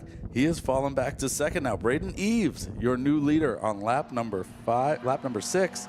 5 laps in the book. We are halfway through. And Braden Eves in the number 8 back in first. Let's see if Cam Becker can fight back, string together some good laps, and close up that gap. Last time by, it was a 5.5 second advantage for the number 8 car. But it looks like the 31 is falling back. Now Alexander Savage has passed him as they make their way towards turn number 7. But Becker is fighting back on the outside, trying to go too wide. Can make the move stick? Alexander Savage will defend, has the inside line. They go too wide, but Becker around the outside, the 31, back into second place after dropping back. That brings Axel Robards into the conversation, though, as the 1 car is now right on the tail of the 33 as they all make their way down into turn number 10. Here they go in a line, the 31, the 33, and the 1 through turn 10 towards the tower turn. Braden Eves all by himself out in front.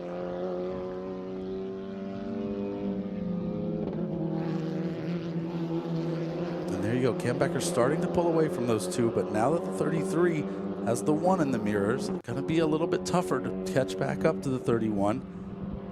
Axel Robards just ran a personal best as well, at 2:16.7.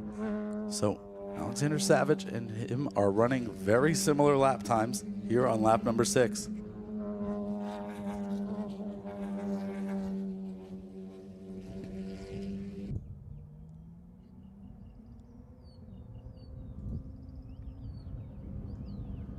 Down the back straightaway they go into turn number 17. There is the 8 of Braden Eves.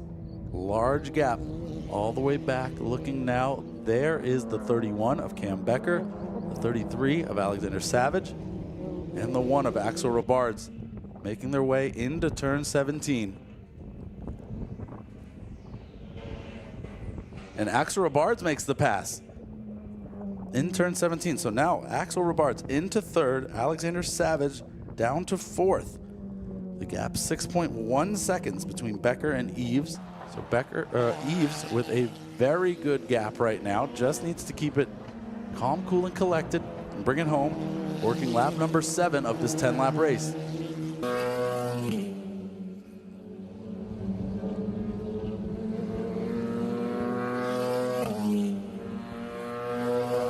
The carousel under the bridge.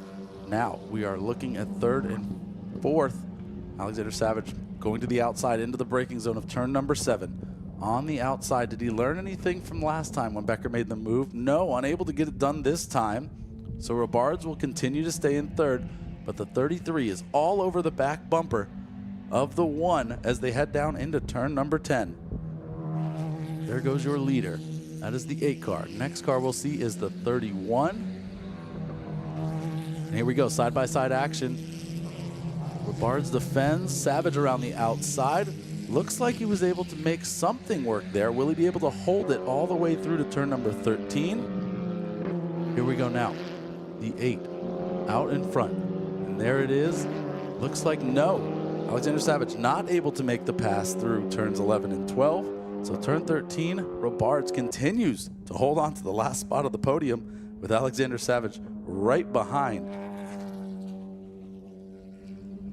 Turn 16 now. There's the 31 making their way through. And now we see that battle for 3rd. Robards holding on to that 3rd spot. But back straight, a great place. Will Savage be able to draft by? Or will Robards be able to defend as they go into turn number 17 now?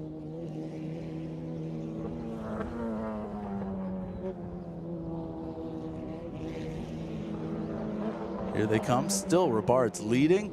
Savage not able to make a move there.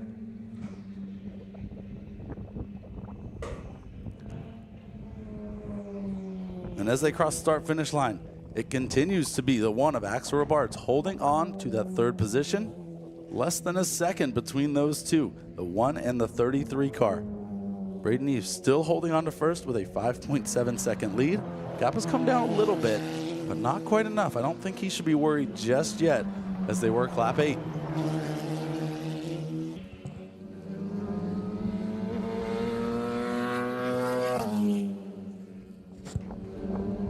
Further back in the field, David Twatty still in 5th, the 89 of Daniel Rodriguez in 6th, and the 82 of Chris Becker in 7th. Gap between the 89 and the 82 now 2.1 seconds, so that battle slowed down a little bit. Definitely are focusing on the 1 and the 33, the battle for the last step of the podium.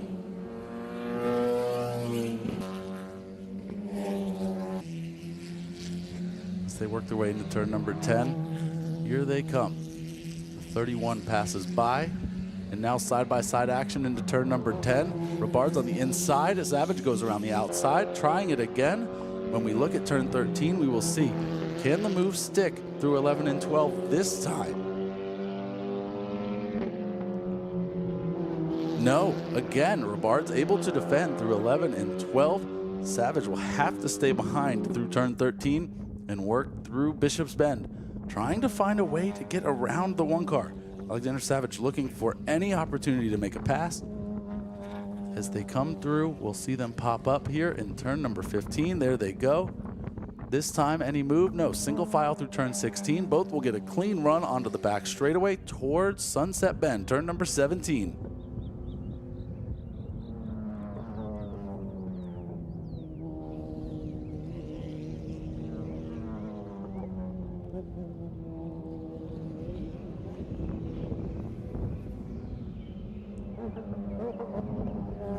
This time by, still Robards leading into turn 17.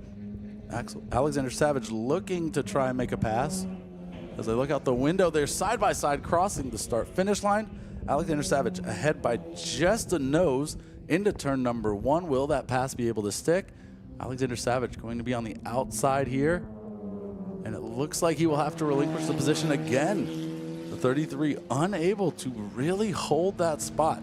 Able to get alongside the one pretty well, but not quite able to make it fully stick as they work their way into the carousel now.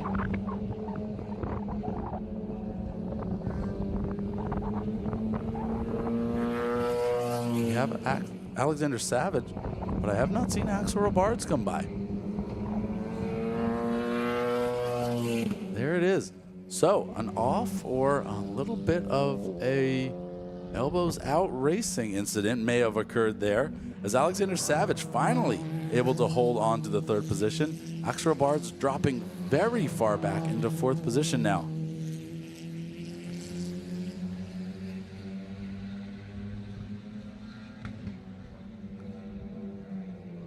Cam Becker continuing to cut the gap down little by little, but still 5.1 seconds between the 8 and the 31. And then it's another 8 seconds back to the 33 car. So a big gap between the front 3 cars at the moment. Unfortunately, we're unable to see what happened between the 33 and the 1, but something happened there that has given the 33 the spot.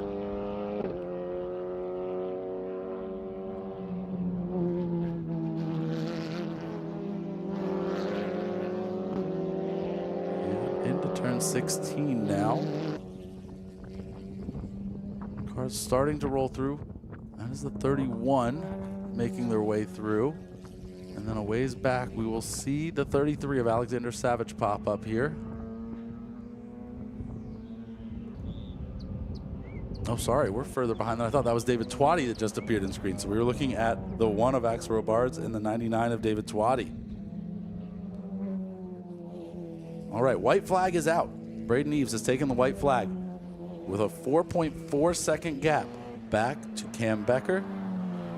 And then 12 seconds back to the 33 of Alexander Savage and the 1 of Axel Robards. I think it's going to be a very big effort for Cam Becker to try and find 4 seconds in this last lap. So if Braden Eves can keep it clean throughout this lap, he will win once again.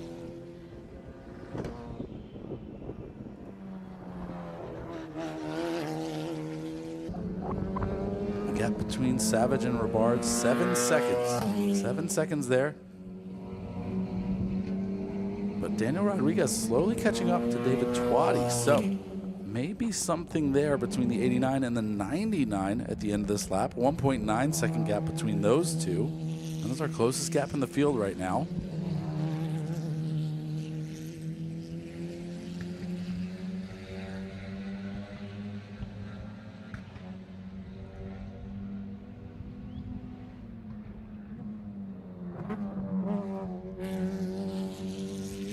Alexander Savage just came across your screen in turn number 10.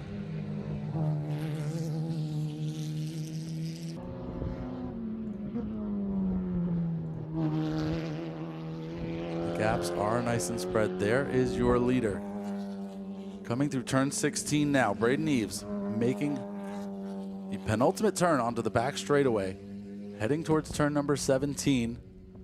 All staying clean so far, but the gaps have widened between all the cars on track right now.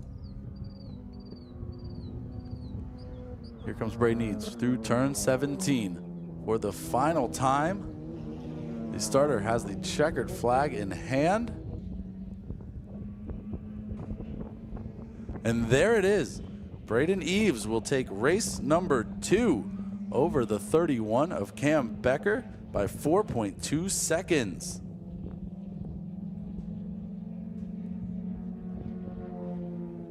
Next car by is the 33 of Alexander Savage. He will finish 3rd, followed by the 1 of Axel Robards. And let's see who is going to finish out our top 5 here. We talked about Daniel Rodriguez closing in on David Twatty. Was it enough? No, not quite. David Twatty will hold on to 5th, and Daniel Rodriguez will finish 6th with a gap of 0.7 seconds between 5th and 6th position. The 82 of Chris Becker will finish in 7th place. The 11 of Kevin Jr. looks to have pulled off early. So there is your final results for Formula FARA race number 2. Braden Eves gets another win this weekend over the 31 of Cam Becker. Alexander Savage in the 33 will take the 3rd step of the podium. Then Axel Robards, David Twatty, Daniel Rodriguez, Chris Becker, and Kevin Jr.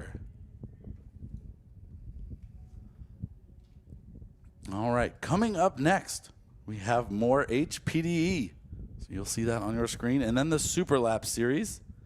And at 12:20, we will have our next race. That is Pro Spec Miata, race number 3, their feature race of the weekend. Make sure you stay tuned in to the FARA USA YouTube channel. We will be back with those races shortly. Stay tuned.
Welcome back to Sebring International Raceway, Memorial Day weekend at the FARA Memorial 300.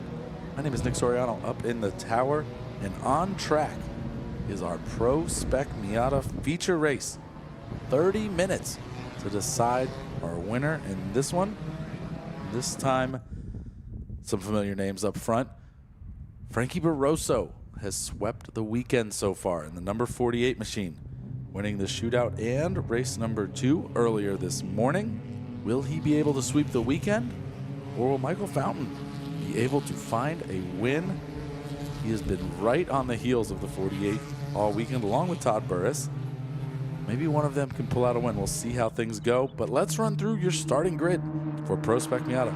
On pole, the 48 of Frankie Barroso, followed by the 101 of Michael Fountain on the outside, then the 56 of Todd Burris, the 09 of Chris Clark, 24 of Alex Costa, the 52 of Lucas Theck, 74 of Rob Bailey, and 143 of Mark Curley make up row number 4. And row number 5, the 54 of Natalino Scapatici, then the 14 of Christopher Jarem, the 55 of Center Smith, the 23 of Gino Angela, then the 17 of Kalen Kinley, the 117 of Mark Kinley, the 65 of Louis Bustani, the 69 of Aaron Price, then the 81 of Joseph Saddington, the 127 of Camden Brown, the 3 of Grayson Knoll, and the 9 of Jill Urso will make up your first 10 rows. Behind them, in the 11th row, the 21 of Luis Canones, the 99 of Noah Fetterman, the 18 of Jack Cronin, 20 of Mike Hitchme,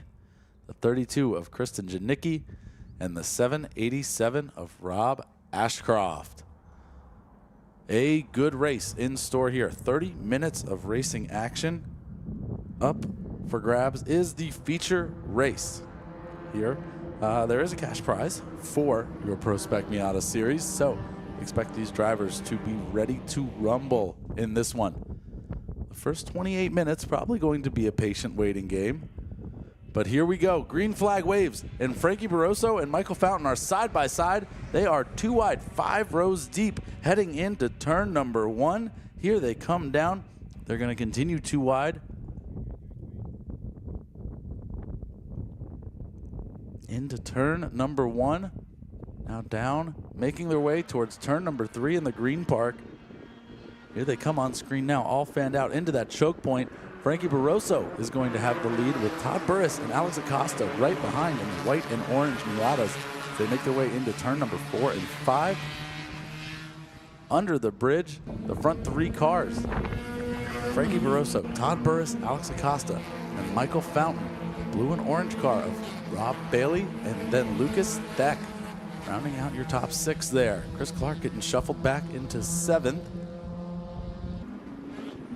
As they head into the hairpin now, working their way through single file all the way back to about 8th place. Then we get a little 2 wide action and a bunch more 2 wides at the rear of the field. Everyone making it through cleanly. Not even a cloud of dust to be seen. Very tidy work for our Pro Spec Miata drivers on lap number 1. We were talking about it, the first 28 minutes or so, probably going to be a lot of cooperation. You don't want to ruin your race early on, but for those last 2 minutes, that is when the battle is going to begin. The elbows will start coming out. So here we go. We're riding on board the 69 through turn number 12, heading towards tower turn number 13 here. This is Aaron Price in the 69. There's that dust in turn 13. A car running wide, throwing up a little bit of a cloud. Very common sight to see here at Sebring, especially with these dry conditions.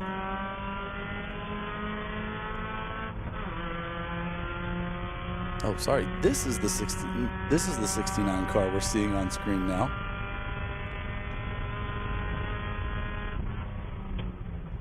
We've got 2 onboards.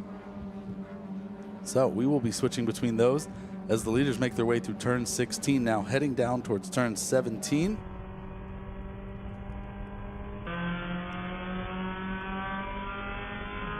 Riding on board, chasing down this white Mazda Miata.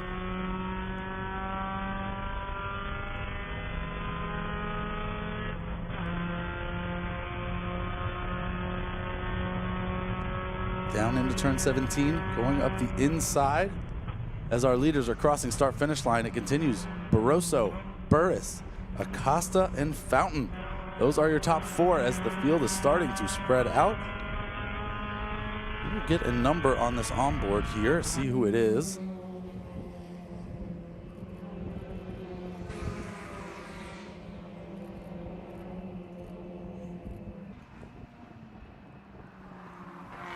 I believe we're on board. That was the onboard for the 32 of Kristen Janicki. In 23rd position right now. Down under the bridge, the leaders go. Todd Burris right on the back bumper.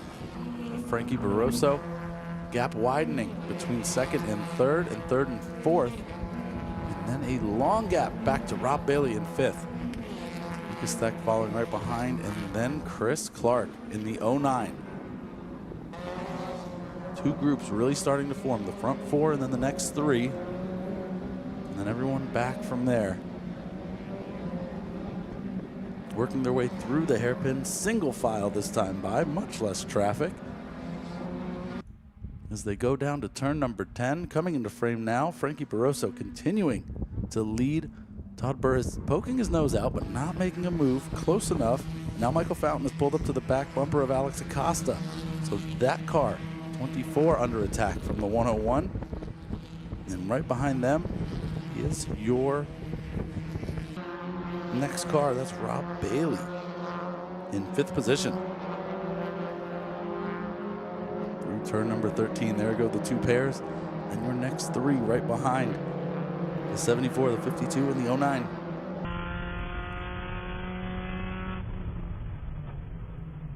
Ooh, a little brake lock up there into turn number 13. There's the car right in front of Kristen Janicki. Grayson Knoll. And the number 3, that blue car with the white stripes.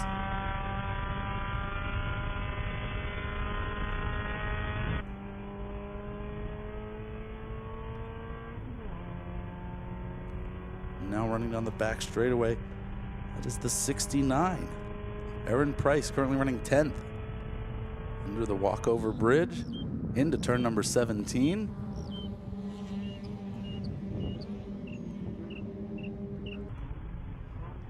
Our leaders are making their way down the front stretch, this time by Frankie Barroso. A comfortable 2-car gap before Todd Burris. Another 2 cars back to Alex Acosta. And now, going to the in-car here. Back with Kristen Janicki. A couple of cars shuffling things up through turn 17, working their way through. Everyone makes it through cleanly, 2 wide through turn 17. That is Pro Spec Miata at its best right there.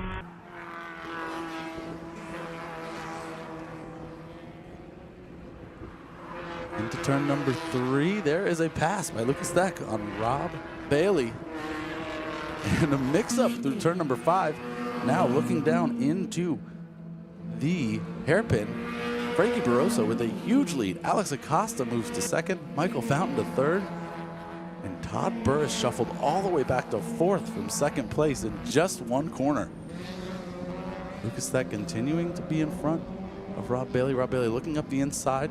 And that blue car not able to make a move. And then right behind them is the 143 of Mark Curley, hanging on to those 2 in the battle for 5th right now.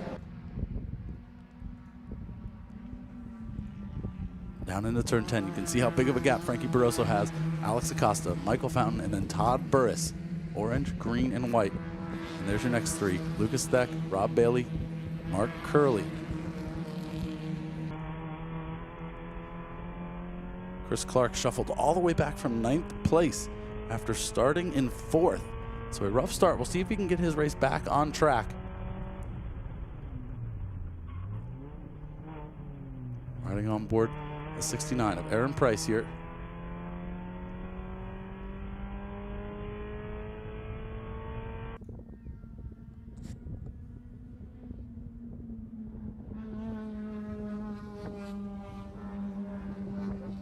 It's the 20 car making a move around the outside in turn 15. You'll see them pop into your screen right now.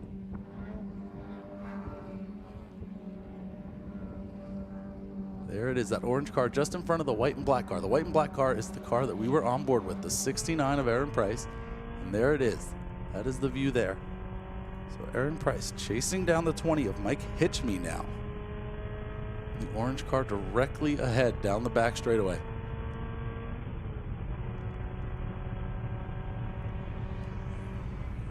And this time by, Frankie Barroso extending that lead to 2.1 seconds over Alex Acosta. Michael Fountain right on the back bumper, the 101, trying to get around the 24 desperately. Todd Burris, another half second back from Michael Fountain. So a little bit of breathing room for second and third place, but not much. Any mistake will allow Todd to get right back into things if they make a mistake. Behind them, Lucas Theck, Rob Bailey, and Mark Curley all running nose to tail. 4/10 between the three cars fighting for fifth position. Under the bridge they go. Alex Acosta leading that group of three still, nose to tail. And right behind them, we should get our next group. There is Rob Bailey making the move on Lucas Theck. So the 74 moves in front of the 52, and the 143 continuing to trail there. And Alex Acosta is gonna get passed by Michael Fountain going into the hairpin, and Lucas Theck will make a move. And the 143 is going to try and get by as well. So Rob Bailey getting shuffled back. A lot of shuffling in those front 7 cars. Michael Fountain now moves to second position over Alex Acosta. Todd Burris behind. And then Lucas Theck moves in front of Rob Bailey along with Mark Curley. So the current running order, the 48, the 101, the 24, 56, the 52, the 143, and the 74. That is your top 7 right now, running in 2 distinct packs. Well, really 3 if you call Frankie his own pack, way out in front. Over 2 seconds last time by the official gap, and it looks to be widening.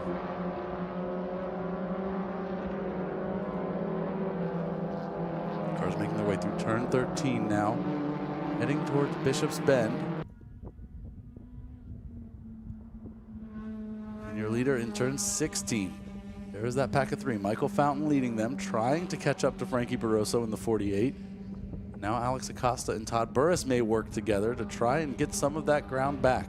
Try and fight back against the 101, who has been very strong this weekend, but just hasn't had the little extra edge he needs to get in front of Barroso.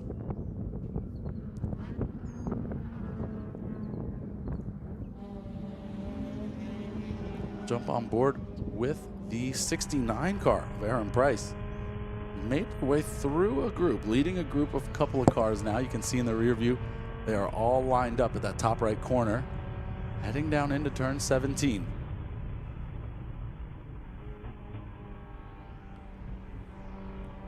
Car directly behind going to be the 23 car of Gino Angela, and then the 17 of Kalen Kinley right behind them. So Aaron Price crosses the start-finish line this time by for lap number 5 to start. 4 laps down. We are 11 minutes into this 30-minute race. The action's still going. Frankie Barroso continuing to stretch out that lead. Michael Fountain pulling away from third. But Todd Burris in the 56 not going anywhere. Still hunting down the 24. And the group right behind, Lucas Theck and Mark Curley, have been working together, pulling away slightly from Rob Bailey in the 74 machine. You can see those two nose to tail, and then Rob Bailey just a couple car lengths back. Behind Rob Bailey is going to be the 09 of Chris Clark and the 55 of Center Smith as they make their way through as well. Turn number 10. Here goes Michael Fountain, Alex Acosta, Todd Burris. Second, third, and fourth place. 5th and 6th and 7th. 8th and 9th make up your front pack. And there's a little bit of a gap to 10th. Christopher Jarem and the number 14 white Mazda Miata.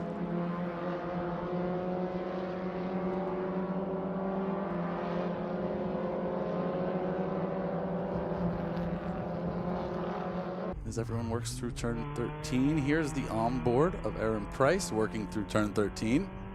Tower turn heading down to Bishop's Bend. car alongside, coming up that right-hand side. She's going to defend. That might be 23. That might be the 18. Jack Cronin. Yes, there it goes. Jack Cronin making a move. That was the car that had its engine replaced yesterday. Had some issues. Was not able to get a full session in this morning, but that car clearly has the pep today. Jack, a newer driver to the FARA series, but is doing a great job learning the ropes.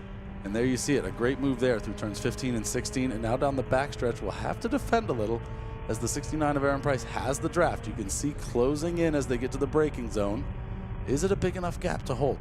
Into turn 17. Hard on the brakes, getting the car turned in, trying to make it over the bumps.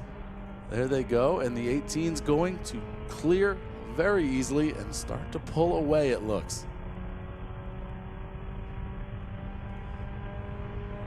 Up at the front, Frankie Barroso has just run his fastest lap of the race as they go through turn number 4 and 5 now, down towards the hairpin. There is Michael Fountain, Alex Acosta, Todd Burris. 24 in the 56, still nose to tail there. So that race is not done. That last step of the podium, certainly not decided yet. But Frankie Barroso, a 2:36.6 in this afternoon heat. Really strong time, opening up now 4.2 seconds to Michael Fountain. Frankie's able to keep the pace, keep it clean. Pretty easy walk to a clean sweep at this point, but we still have 15 minutes to go, only halfway through this session.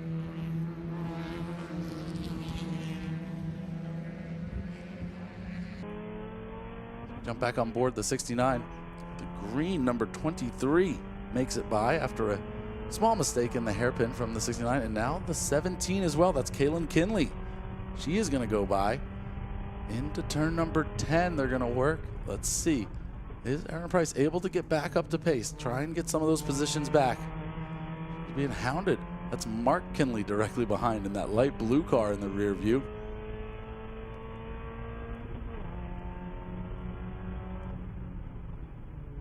Through the tower turn, onto that concrete, slight little banking. Hoping the cars rotate, using all of the track there onto the rumbles. As you make your run down to Bishop's Bend, turns 14.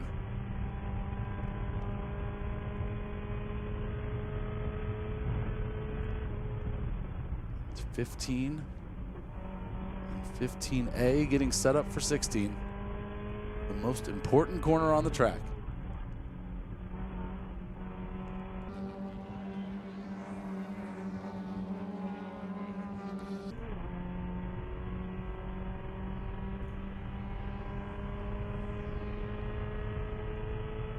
And here is a run coming up, gonna push Kaylin Kinley, giving a nice little bump draft, working together, trying to make up some ground there. Good push by Aaron Price as they both set up to go into turn 17. No moves being made, working together. You can see how bumpy that inside line can get as the cars go up and down over that old World War II pavement. And a cross start finish heading into turn number 1. The draft in full effect here. You can see the closing speed. Aaron Price, oh, a little bump going into turn 1. No harm, no foul. That's a pretty common Spec Miata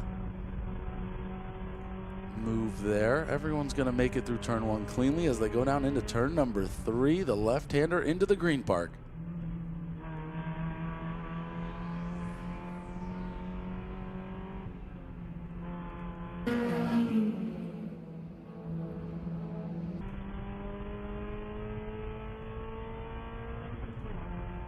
Take a peek over in turn number 10. Alex Acosta and Todd Burris continuing to run nose to tail there.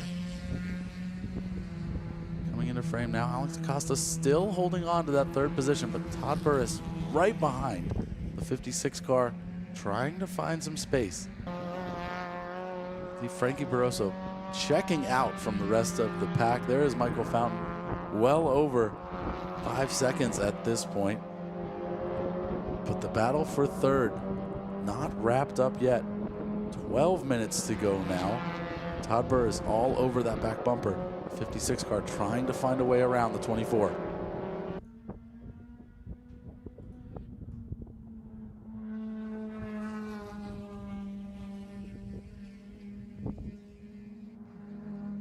They come through turn 16 onto the backstretch.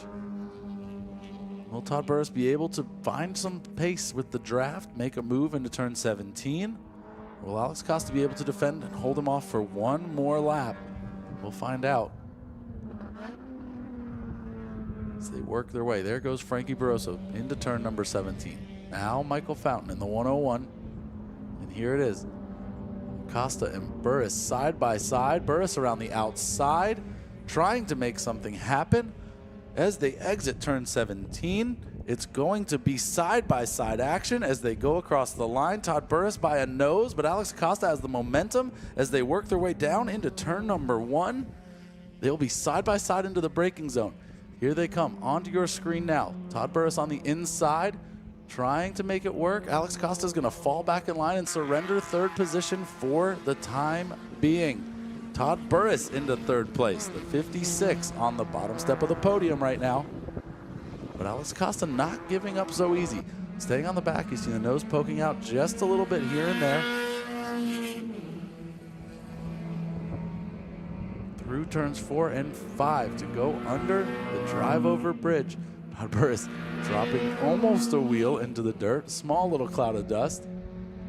Here they come out of the bridge. Into turn number 7. Side-by-side action, and Alex Acosta is going to go up the inside and make the pass. But Todd Burris with a nice little crossover is going to be able to fight back, heading towards turn number 10. Here we go down into that section of the track. Side-by-side again. Todd Burris on the inside this time. You'll see that white car moving ahead, and Alex Costa falls back in line. So after a brief moment of time, Alex Acosta able to move into third and then has to give it back up.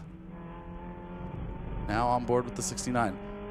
Aaron Price and Kalen Kinley working their way through the hairpin down to turn number 10 where we just saw that pass happen. Aaron Price falling a little back. Not as good of an exit as the 17 car had as they work their way towards the braking zone of turn number 10. 17 runs a little bit wide, but carries some good speed, able to stay a good gap before the 69. Back in turn number 16, Todd Burris continuing to lead Alex Acosta, still holding on to that third position for the time being.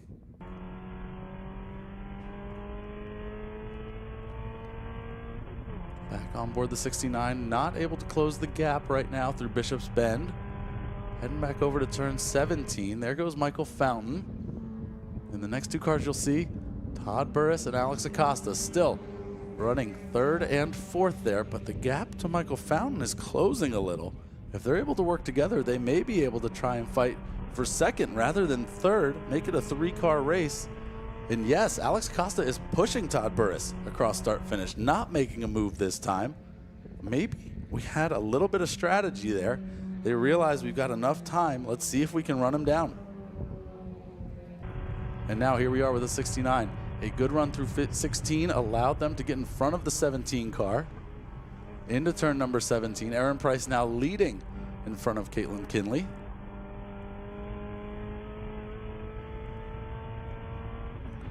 This battle we're on board watching is for 14th position. It's a little further back in the field.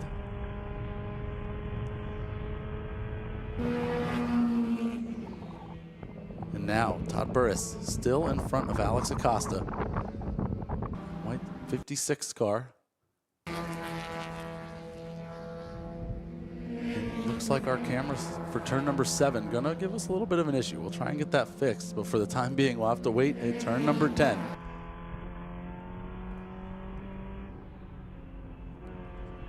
Turn number 10, Frankie Barroso just comes through there. And now in the next car, you'll see Michael Fountain.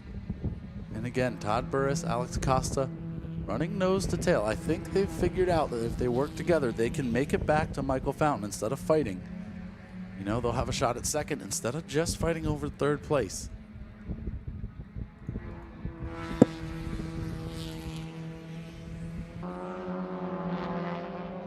they go, pushing each other through turn 13 onto the chute between 13 and Bishop's Bend, turn 14. As it looks like in the 69 and 17 battle, Aaron Price able to stay ahead so far, but the 17 very close. You can see the top right, the rear view of that car, the 17 of Kalen Kinley, absolutely looking to find a way around. So two very close battles we're able to keep an eye on right now between the 56 and the 24, and here the 69 and the 17.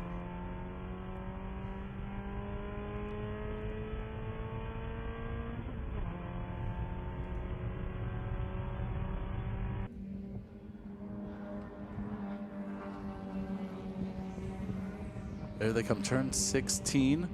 They'll be popping out just on the right side of your screen there. You'll see a white and black car leading a blue car. There they come. That front car there is the 69 that we are on board, the 17 right behind. There they go, down the back straightaway. 17 trying to stay in the draft, trying to close the gap ever so slightly. Are they going to be able to close any though? I don't think so. It looks like the 69 got a much better run out of 16, and the draft is not enough to help the 17 here.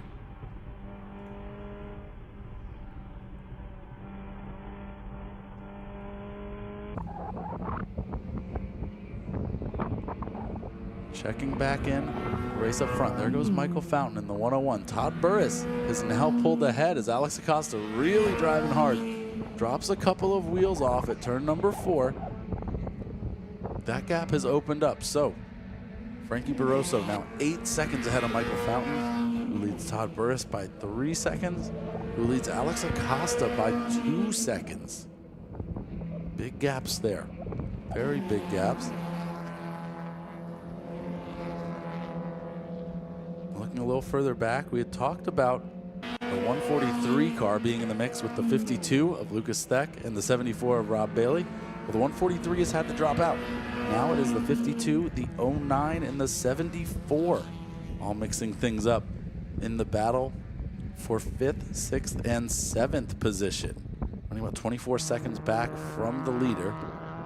Nonetheless, still fighting hard. The black 09 and the blue 74, if you see them on the screen, that is them. But right now we are focused on the front 4. Just saw Alex Acosta exit turn number 13, heading down towards Bishop's Bend. But your leader going through turn 16, you can see how big of a gap it is for the front 4 cars. They have really spread out there.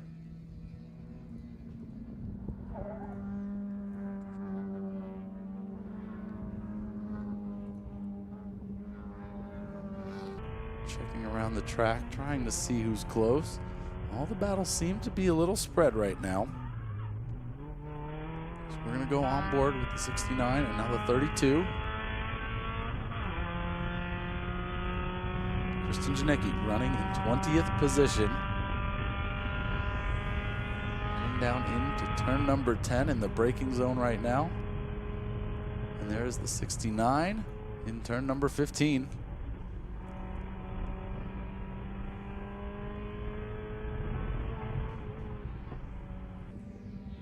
That is the battle right there. You can see the 17 starting to close up ever so slightly. And right behind them, another train of 3 cars. That's going to be the 117 of Mark Kinley, the 65 of Louis Bustani, and the 81 of Joseph Saddington. Down to 3 minutes to go.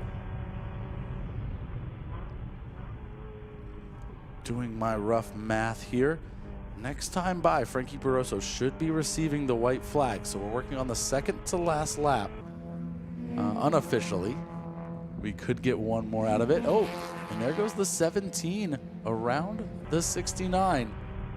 Looks like a misshift coming out of 17 there. The 17 had a full head of steam, and Aaron Price just looked like she was standing still for a second. So there they go through turn number 1. That is the new gap there between those two. Let's see if the 69 is able to get back around. We saw how long it took to get by the first time. Now they got to do it again, and this time on a time crunch.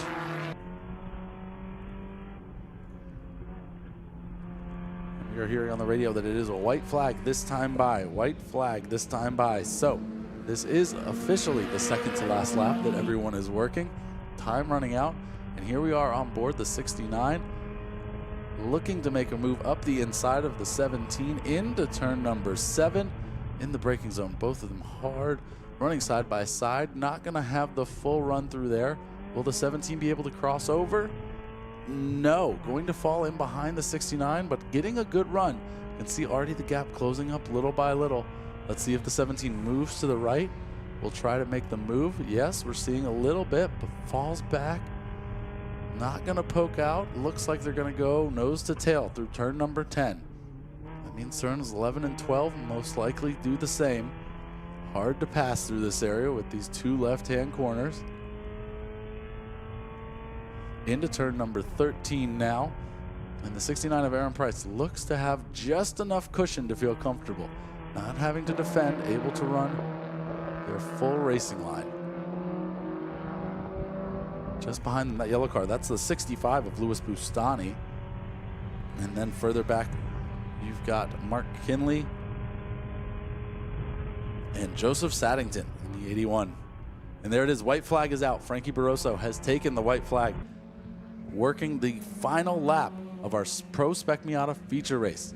Currently with a 5.4 second gap to Michael Fountain. Frankie Barroso's last lap, a 2:43.6.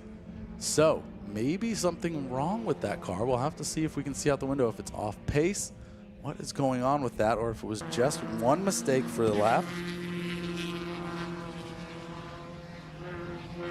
Coming under the bridge, turn number 6. Yes, the gap is much closer back to Michael Fountain now. And Todd Burris, another 2 seconds or so back from Michael Fountain. So the top 3 tightening up as the race comes closer to the finish here.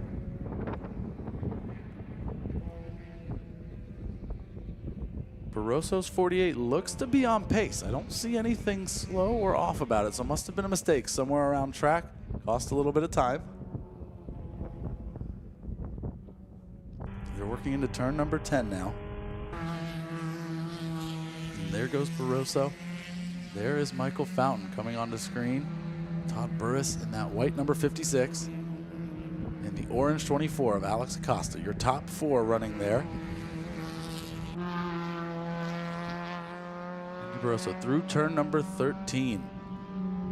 There is Michael Fountain. So your leaders working through, checking on any other last lap battles that we should be following. Everything looks fairly settled right now. Aaron Price in the 69 able to have a small cushion over the 17 of Kalen Kinley, but a mistake could easily change that one. Frankie Barroso, turn number 16 onto the back straightaway for the final time this weekend in Pro Spec Miata, leading the field. It's been a wire-to-wire victory all 3 races, really.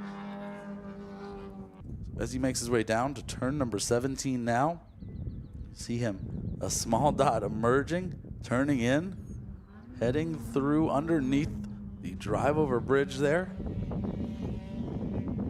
The checkered flag comes out.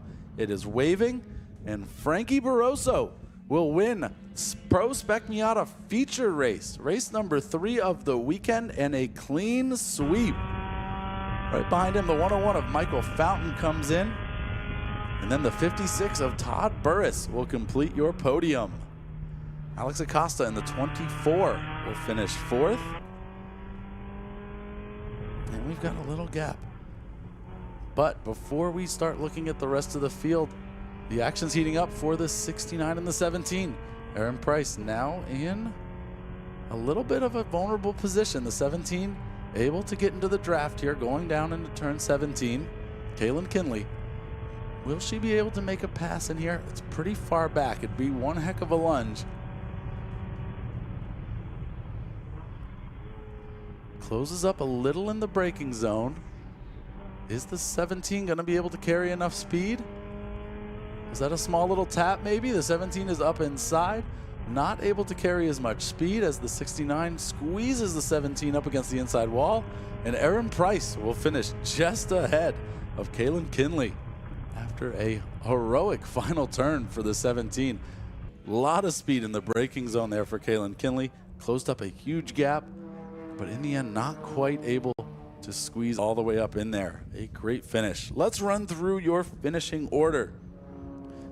Your winner for the third time this weekend, the number 48 of Frankie Barroso. Then the 101 of Michael Fountain, 56 of Todd Burris, 24 of Alex Acosta, 52 of Lucas Theck, and the 09 of Chris Clark. In 7th, the 54 of Natalino Scapatici. Then in 8th, the 20 of Mike Hitchme. Then the 14 of Christopher Jerem. 74 of Rob Bailey finishes 10th. Then Center Smith in the 55 11th. 23 of Gino Angela right behind them. The 18 of Jack Cronin working all the way from the back up to 13th position. Finishing just ahead of the 69 of Aaron Price, car we were following on board. Then the 17 of Kalen Kinley, the 65 of Louis Bustani, the 117 of Mark Kinley, the 81 of Joseph Saddington, the 32 of Kristen Janicki, that was our other onboard camera that you see right now, then the 127 of Camden Brown, the 9 of Jill Urso, the 21 of Luis Canones, just now crossing start-finish line, then the 99 of Noah Fetterman, our early retirements, the 143 of Mark Gurley, the 3 of Grayson Knoll, and the 787 of Rob Ashcroft. Well, a great race there. Frankie Barroso, a dominating performance. No one could touch him this weekend. Made for a fun Spec Miata field. The onboard cameras were great watching the battles there. Coming up next, we have our lunch break. 1 hour lunch break, but at 1:45 we return with Prototype and GT race number 4. A lot more racing action to go. Prototype GT race number 4, and then Formula FARA race number 3 at 3:25. Don't go anywhere, folks. We're gonna have more racing action for you here at Sebring International Raceway at the FARA Memorial 300. Stay tuned.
to Sebring International Raceway here on Memorial Day weekend at the FARA Memorial 300.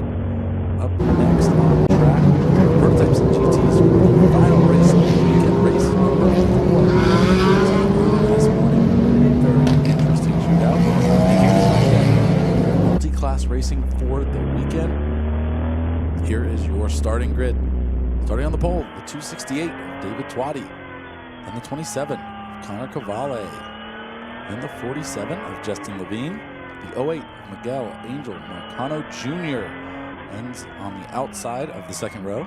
In the third row, the 132 of Sophia Baszler and the 84 of Abby Cohen. On number 4, the 53 of Gary Young and the 10 of Marcus Jewell. On number 5, the 77X of Marco and Rick and the 178 of Brett Clemenzi. And row number 6, the 31 of Jeff Williams and the 96 of Larry Giles. Row number 7, the 46 of Jill Urso and the 198 of Ben Arce. In the 8th row, the 55 of Jose de las Casas and the 33 of Adam Fetterman. In the 9th row, James Candelaria in the 77. And your split start for the Honda Wars class, the 317 of Hermogenes Ramirez, then the 6 of Wilbur Perez, the 89 of Luis Rene Canade, and the 111 of Alban Roman, and the 725 of Moises Cordero, wrapping things up. Cars are being led around by the pace car right now in turn number 16. They will make their way to turn number 17, where the field will be handed over to the 268 of David Twatty, and they will take the green flag. 30 minutes of racing here for this session. Going to be a lot of great racing. We saw earlier the multi-class racing definitely had some interesting aspects to it as we ride on board the 268 as they head down towards turn 17. We also have the 53 of Gary Young on our screen as well. So here they come. The pace car is going to pull into pit road. The field now under the control of the 268 of David Twatty. Here they come for the final time. 30 more minutes for our prototypes and GTs. Starter has the green flag in hand. Cars are moving and the green flag is waved. And the 27 of Connor Cavalli with a great start, able to move ahead of the 268 of David Twatty as they go down into turn number 1. Will he be able to hold it? He will. Watching on screen there, the in-car from the 268. He's going to have to chase down that 27, the black Lamborghini that we've seen so often this weekend. One of the fastest cars out on track by far. Heading down through turns number 3, 4, and then turn 5, the carousel. Everything looking nice and clean for your front runners. Here they are on screen, exiting down through turn number 6, down towards the hairpin. Turn number 7.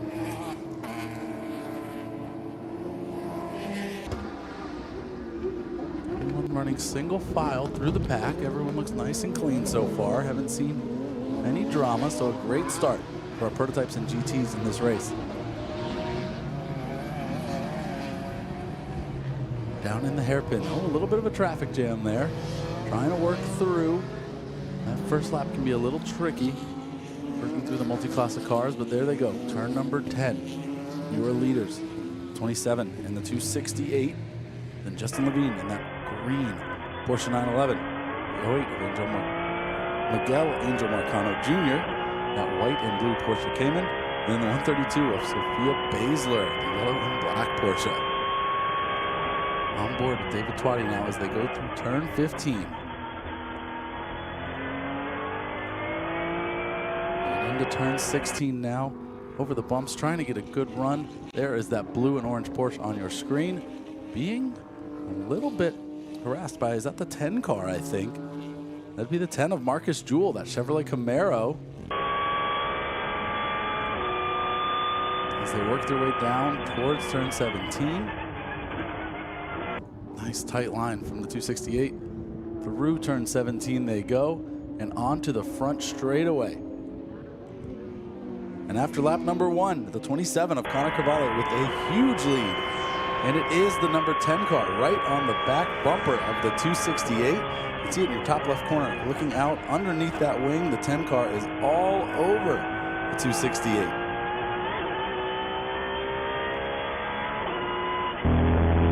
A nice big gap for Cannavale in that 27 Lamborghini. Working their way through turn 5 there. Turn 6 under the bridge, down the straightaway towards the hairpin. Turn number 7, the leaders go.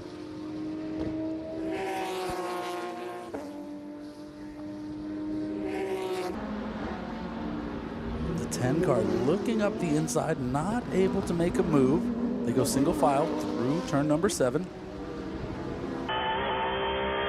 Through turns 8 and 9, down towards turn number 10, riding on board the 268 right now as they make their way into the braking zone.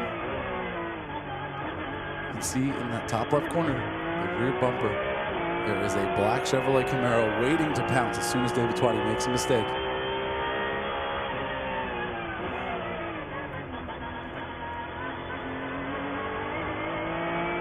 Through turns 13 now, heading towards Bishop's Bend. Turn number 14.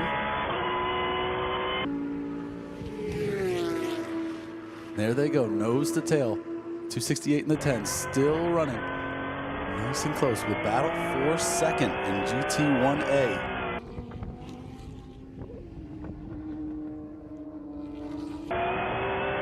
Cannavale in the 27 is checked out from them so far. 3-second gap on just the first lap alone. So the battle for second is what we are following here. It's the 10 car trying to get alongside, going into turn 17, not able to get there, so has to back out. They go single file through turn 17. Will the 10 of Marcus Jewell be able to find a run out of 17 now? Not quite. The legs on that 911 able to keep the Camaro behind just for this lap. But we'll see as the race continues. The racing is going to stay close like this, I think, for quite a while. We'll see if David Twatty is able to hold off Marcus Jewell and how long.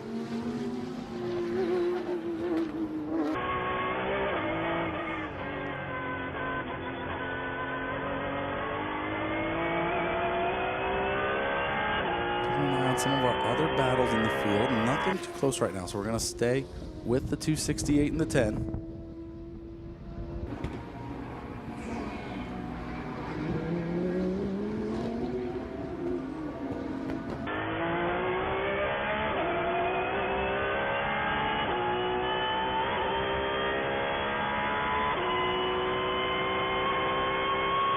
Current running order, Cannavale. And the 27 leading overall and in GT1A, then the 268 of David Twatty, and the 10 of Marcus Jewell, and the 47 of Justin Levine leading in GT1B, a 6-second lead over the 132 of Sophia Baszler, another GT1B car. Your leader in GT2A, Miguel Angel Marcano Jr., has an 8-second lead over the 84 of Avi Cohen, who has a 14-second lead over Gary Young in the 53. And this is our other onboard camera that you'll see some flashes of here and there. Right now, not a lot of action from that car, kind of in no man's land. Directly behind Gary is Brett Clemenzi in the GT4. It's a white BMW. You might be able to see a small glimpse of it in the rear view, but it's about 2.5 seconds behind. Then the 77X of Marco and Rick in second in GT4. Larry Giles in the 96, also a GT2B competitor. And Jill Urso leads GT3 in the 46 machine. And your Honda Wars leader is the 111 of Albin Roman, and the 317 of Martinez Ramirez, and the 6 of Wilbur Perez. And Ben Arce in the 198 car. He is in 17th. GT4B, our only entrant in that category. So, as we continue on, looking back at the 268 car, the 10 has gotten around. Now, the 10 has opened up a little bit of a lead to 6.3 seconds over the 268. So Marcus Jewell moves into second position. Does he have the pace to catch up to that 27 though? There is another 5.5 second gap to the leader. We'll see if they're able to close or if Connor Cavalli is going to run this one wire to wire. We thought that was going to be the case in the last race, but my car fell off pace near the end, and David Twatty was able to get around and take the win in the last session. So, a little redemption arc for Connor Cavalli maybe in the 27. We will see. Still a lot of racing to go. 22 minutes on the clock as the cars are now working lap number 4.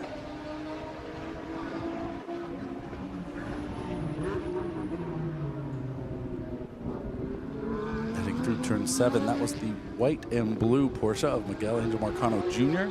and the yellow and black Porsche of Sophia Basler. They are not in the same class, but they have been running near each other for the entire weekend. So probably a little bit of a fun, friendly paddock rivalry between the two of them. You can see the 132 trying to find a way around in turn number 10, but unable to.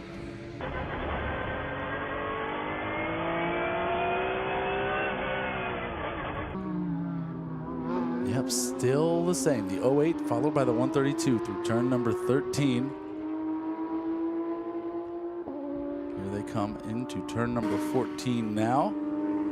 Bishop's Bend as they make their way through that fast winding set of turns, 14, 15, 15A, and now 16, as you can see on your screen.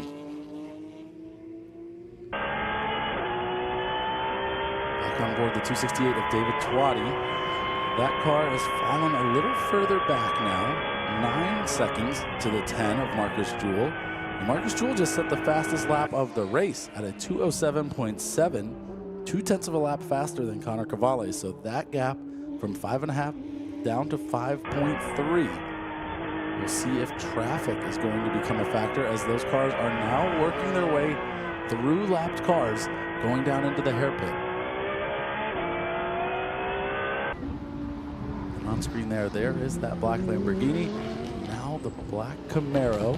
And those are the lap cars we were talking about. They both were able to get by without losing any time. So don't expect that to affect laps on this lap.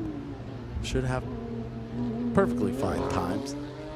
But as the race continues and more cars get there, you never know when it's going to occur. You need to make a pass, maybe move offline. That is one of the tough parts and the art of multi-class racing. The 53 of Gary Young. As he makes his way down the front stretch towards turn number 1. Under the bridge and into turn number 1, looking for that 0 marker at the apex of the corner. Trying to get as close to that inside wall as possible. That is a tricky turn. One that takes a lot of confidence and bravery.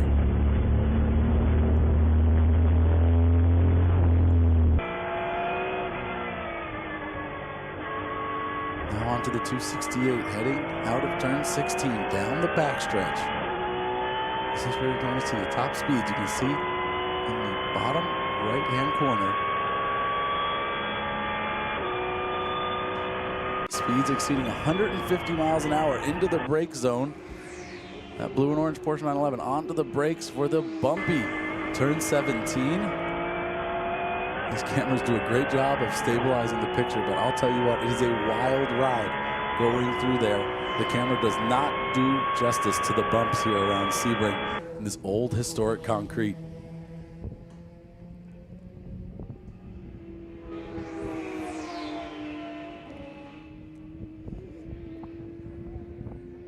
Last time by, the 10 car of Marcus Jewell able to make up 2 seconds over the leader, the 27 of Connor Cavalli. So the 5.5 second gap is down to 3.5 seconds for that Camaro. He is on a mission, trying to hunt down Connor Cavalli. Will he be able to lead, or will the 10 car be able to catch him? Still 18 minutes to go in this session, so plenty of time for things to get shaken up. There is your leader going through turn number 10 now, and followed by the 10.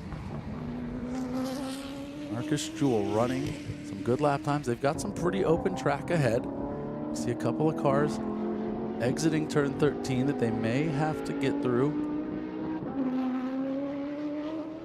But a nice clean run through 10, 11, 12, and 13 for both cars. No traffic there. Starting to catch them through turn 14, so 15 and 16 may be a place where they've got to manage the traffic. Looking at our turn 16 camera there, and yes, the Lamborghini is going to catch them in a little bit of an awkward position through turn 16, going to affect the run down to this Sunset Bend, turn number 17. We'll see what that does to our gap between the front two cars here. It was 3.5 last time by, and now as they go into turn 17, the Camaro makes it by both cars on the straightaway, so could see the gap closing even more.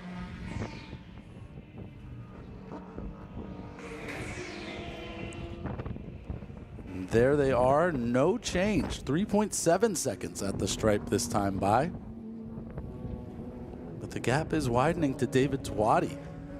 It was originally about 9 seconds, now to 14 seconds for the 268. As that car continues to fall back a little bit. So right now the 268 firmly in third position. First, still up for grabs. It is certainly not out of the realm of possibility for the 10 to catch up to the 27. But the 10 hit a little bit of traffic through turns 4 and 5. See that white BMW that the Camaro just passed, that's the 10. Marcus Jewell.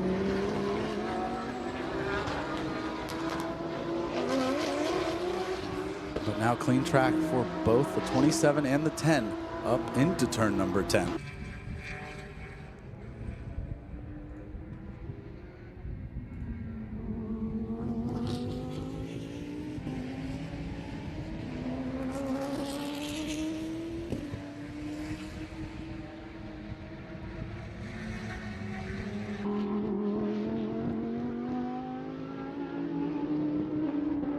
We're going to take a look at our Honda Wars class as they go into turn number 7 now. The 111 of Albin Roman currently has the lead over the 317 of Hermogenes Ramirez, excuse me. That is a new name. We haven't heard Albin Roman much this weekend. He's been back. Wilbur Perez in that red number 6, quite a ways back, 28 seconds behind. So the 317 and the 111 are at the front of the Honda Wars pack right now as we watch them work their way through faster traffic. There they are there, the blue and yellow Honda and then the silver Honda right behind.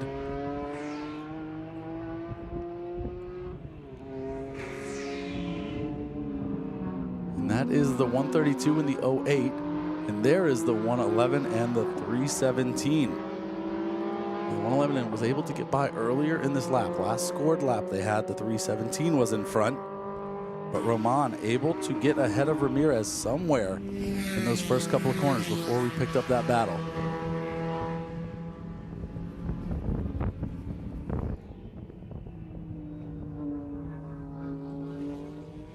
The 132 of Baszler and the 08 of Marcano Jr.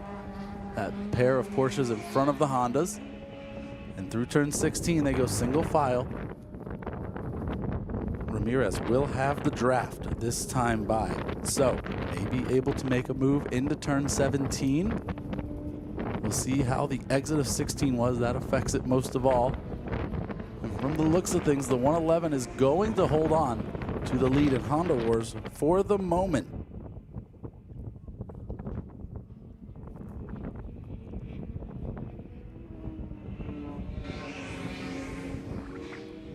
While we're watching the Honda Wars, just to give you an update on the leader, the lead has stabilized around 4 seconds.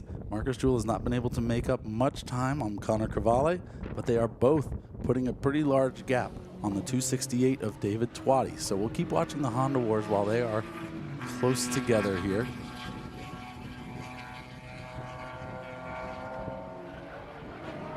Making their way into turn number 3.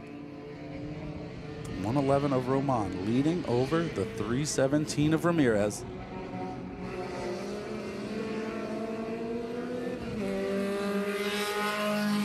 Under the bridge into turn number 6, down towards the hairpin.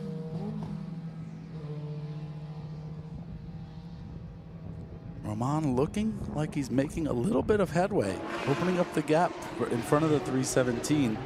We'll see. Does the 317 have a little extra speed?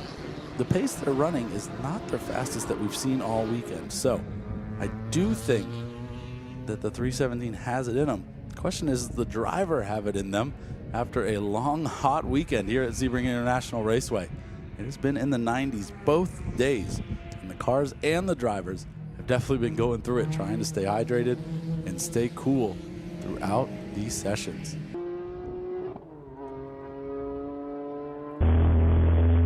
Jumping on board the 53 of Gary Young, running in 8th position right now, 3rd in GT2A. He's got about a 19-second gap to the car in front, the 84 of Avi Cohen. And as we jump inside the 268, David Twatty going past the 178 of Brett Clemenzi. That is your leader in GT4 at the moment. Has about a 28-second gap over the 77X of Marco and Rick.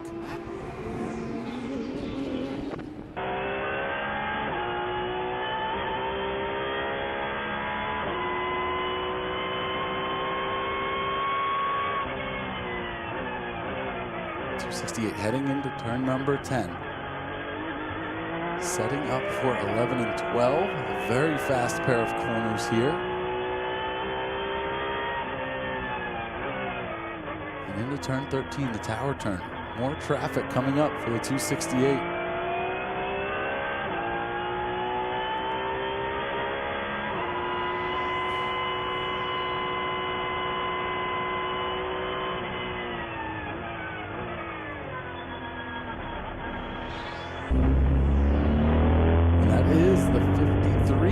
Gary Young.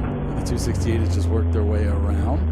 Those cars not in the same class, definitely built to different specifications between the Aston Martin and the Porsche 911 there. And you can see the speed difference. We saw a similar picture to this in the first session when David Twatty came around, Gary Young.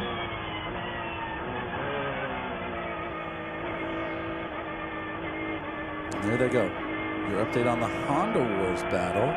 The 317 had a very slow lap of a 250.4, well off their kind of average pace that they've been running. And now the gap is 9.1 seconds. So Albin Roman in the 111, pretty strong lead with a nice comfortable cushion between him and the second place car of Ramirez, the 317.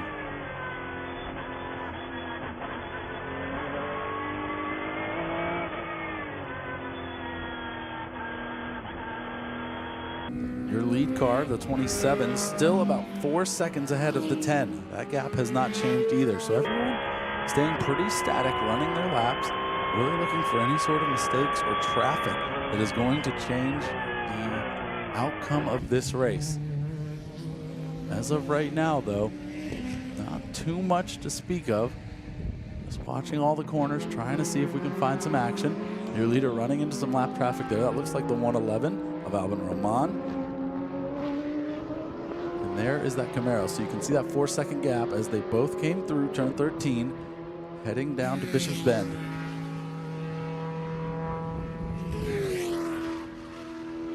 And there goes the 10 now, chasing down the 111. Your Honda Wars leader, Albin Roman.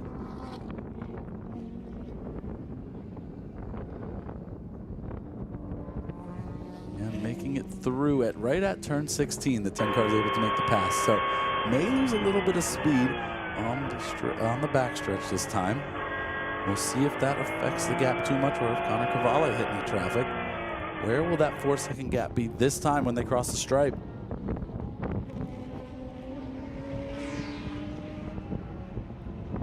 The 27 crosses the line. The 10 crosses the line, and now 5.8 seconds. So almost 2 seconds lost that time. Maybe that traffic was the effect, or maybe just a little off pace, missed the marks a few times around the track. So Marcus Jewell has his work cut out with 8 minutes to go.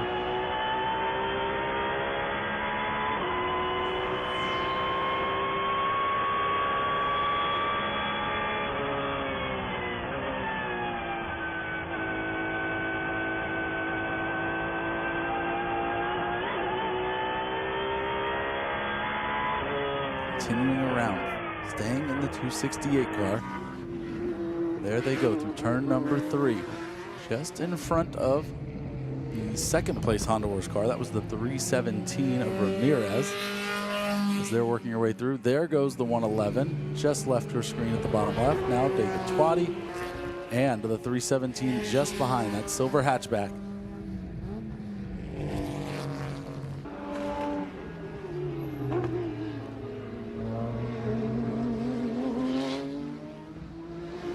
Now the 268 coming up on some more lap traffic. Or already got by, yes. The speed difference of these cars catches you off guard more often than not. As the 268 makes its way through turns 11 and 12 to 13.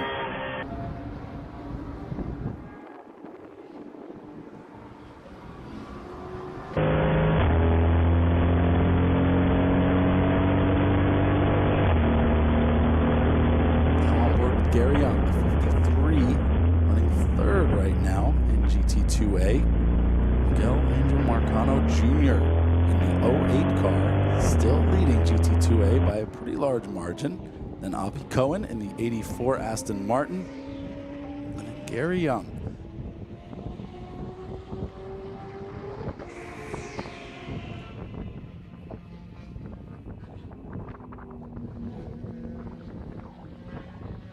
And the gap widens at the front, 6.4 seconds now. Connor Cavalli out in front of Marcus Jewell.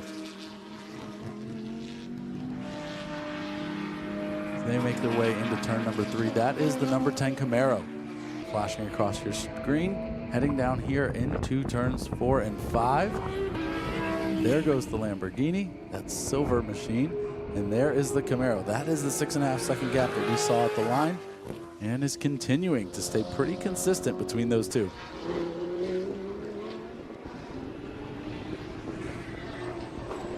There goes the Camaro into turn number 7, chasing down the Lamborghini.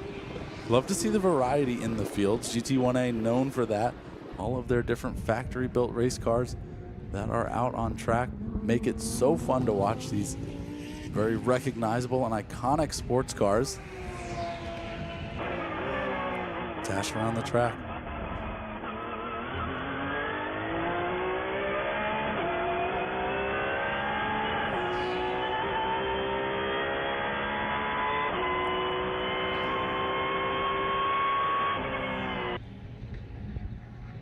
Continuing down the list, yeah, all the gaps have spread pretty far in our class battles, so no one immediately racing for position.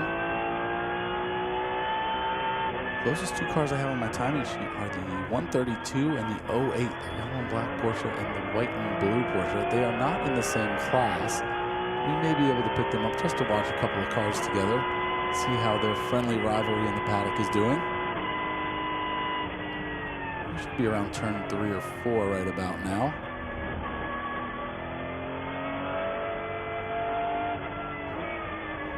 There they are, heading through turn number 5. The yellow 132 and the blue 08. Again, not an in-class battle, but those two cars have been running nose to tail pretty much all weekend. Very similar speeds from the drivers and cars. So fun to watch them, especially right now, working through traffic, getting around the 6 of Wilbur Perez, Honda Wars entry. And they are working their way down towards turn number 10 now.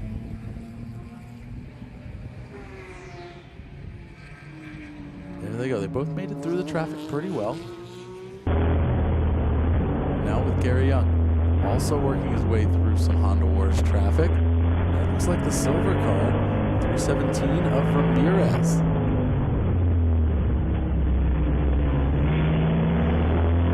And Aston Martin able to make quick work of them in turn number 16.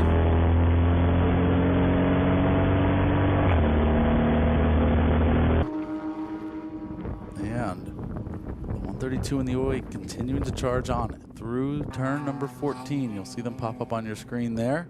Turn number 16 now on to the back straightaway. The 132 leading the 08 for overall position right now. It's the battle for 5th overall. as the 53 make more traffic work to his advantage. Passing on the straightaway, one of the best places. You don't have to worry about getting slowed down. You can carry all your speed through turn one just as you normally would.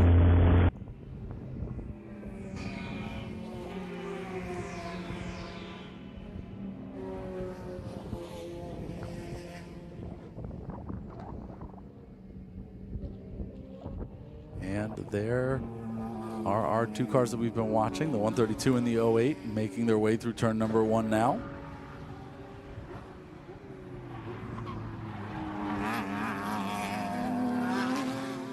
And the checkered flag is waving. And there it is. The 27 of Connor Cavalli is going to win race number 4 in GT1A, followed by the 10 of Marcus Jewell, 10 seconds behind. David Twatty, the 268, should be coming around fairly soon. Take the checkered as well. They will finish 3rd overall and in class.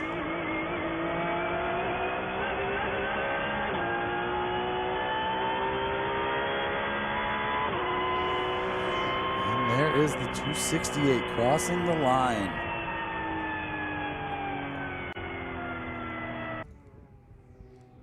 All right. Well, as cars continue to circulate on their final lap here, taking the checkered flag, we're going to start running down some of the results. In GT1A, that class is all finished. Connor Cavalli, your overall winner in the number 27 Lamborghini. Then the 10 of Marcus Jewell, that Chevrolet Camaro, and David Twatty in the 268 Porsche 911. In GT2A, Miguel Angel Marcano Jr. is going to take the win over the 84 of Avi Cohen and the 53 of Gary Young. In GT2B, Jeff Williams in the 31 will beat Larry Giles in the number 96. In GT1B, Justin Levine in that green Porsche 911, the 47, is going to take the win over the 132 of Sophia Basler. Jill Urso, our lone entry in GT3, number 46 car, will take the win there. In GT4, Brett Clemenzi pulls out the win over the 77X of Marco and Rick. And GT4B, the 198 of Ben Ars, our only entrant, will take the win. And in Honda Wars, Albin Roman will take the win there over the 317 of Ramirez and the 6 of Perez. That is going to wrap up race number 4 of our prototypes and GTs. Coming up next, we have 2 sessions of HPDE, our intermediate and advanced, and then the beginner and novice session. After that, we will have our final race of the weekend, Formula FARA, race number 3. We'll be back in about an hour at 3:25 to cover that, so don't go anywhere. Stay tuned.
welcome back to Sebring International Raceway for our final race of the weekend here at the FARA Memorial 300. I am Nick Soriano up in the tower calling your final race of Formula FARA. We've had an exciting weekend with them. Cam Becker in the 31 has been the fastest car for this weekend, but a couple of mistakes on track here and there, and Brandon Eves has swept both of the races, very similar to our Spec Miata field that we saw earlier. So this time, can Cam Becker keep it clean for 10 full laps and make a shot at winning this thing? We'll find out. Here is your starting grid. As we talked about, the 31 of Cam Becker is on pole this race. Then the 8 of Braden Eves, the 33 of Alexander Savage, and the 1 of Axel Robards, the 89 of Daniel Rodriguez, the 99 of David Twatty, the 82 of Chris Becker, and the 11 of Kevin Jr. at the back of this 8-car field in Formula FARA. So 10 more laps around this 17-turn circuit, 3.65 miles they will be working. And here the cars are behind the pace car, watching them go through turn 14 and into turn 16. Once they turn down that back straightaway, the pace car lights will come off, and Cam Becker will take control of the field as the pace car drives away down pit road for another start.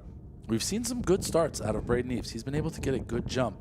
Now being on the outside, though, he was on the pole for the first two. We'll see if he is able to have that strong start that we saw in the last couple of races. That's really been his selling point, being able to get out in front early, have some clean air on these Formula cars. Again, these are FIA Formula 4 chassis with a special FARA engine package, and here they come.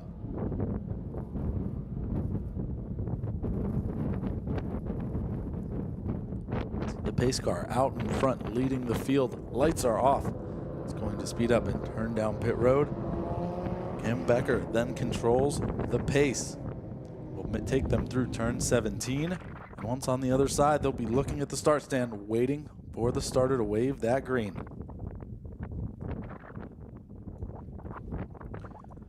Here they come down the front stretch. The green flag is out and we are off. And Cam Becker with a good start. The 8 will fall in line, move to the inside. Braden Eves going into second, right in behind as they go into turn number 1. Do we have any fanning?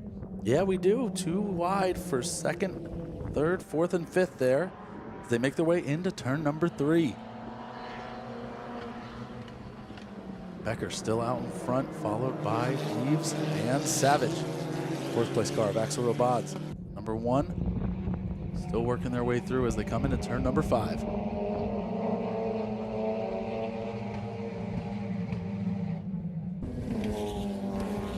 And through turn number 5 to turn number 6, down to the hairpin for the first time.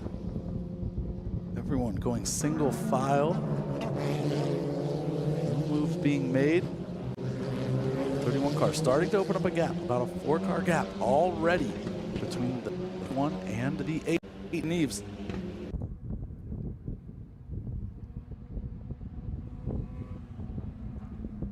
Out of turn 7 into turn number 10.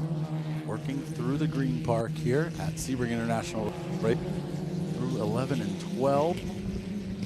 We'll catch them again at number 13. There you go, you can see the gap there. Second and third fairly close together, but first has a nice little cushion behind them.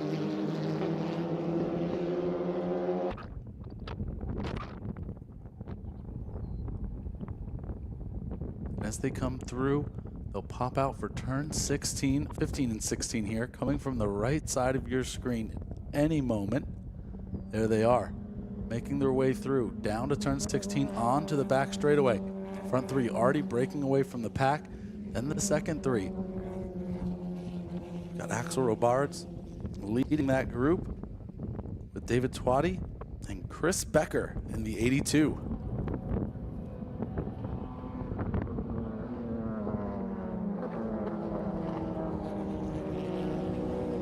Turn 17, turning in, making their way around, and after 1 lap, Cam Becker leads over the 8 of Braden Eves, but the 33 of Alexander Savage looking to make a move going into turn number 1. They're too wide. Alexander Savage on the out, not going to be able to make a pass. And there they go, heading down into turn number 3.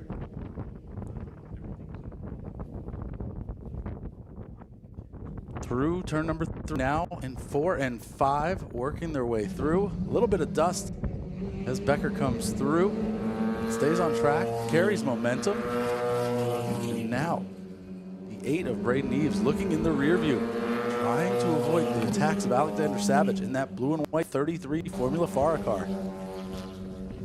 Through the hairpin, all single file.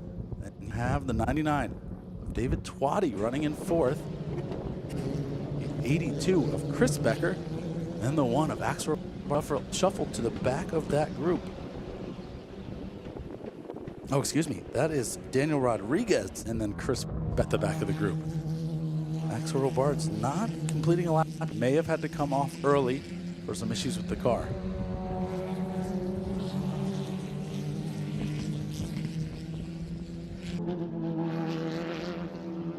Way through turn 13, all single file still, fairly close gaps, no room for error right now.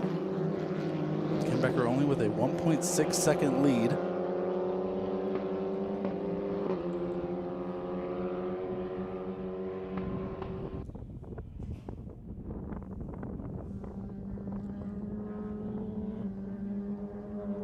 As they make their way into turn 16, back onto the backstretch again, working lap number 2.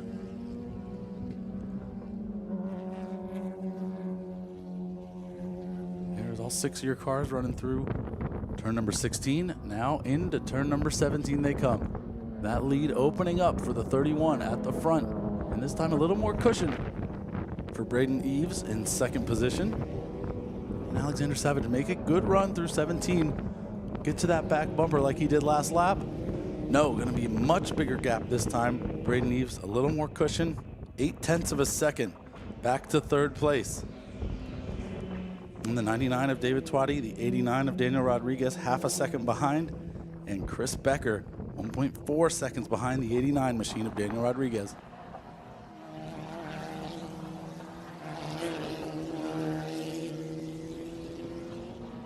Continuing to work their way around the track, a 10-lap race, working on lap number 3.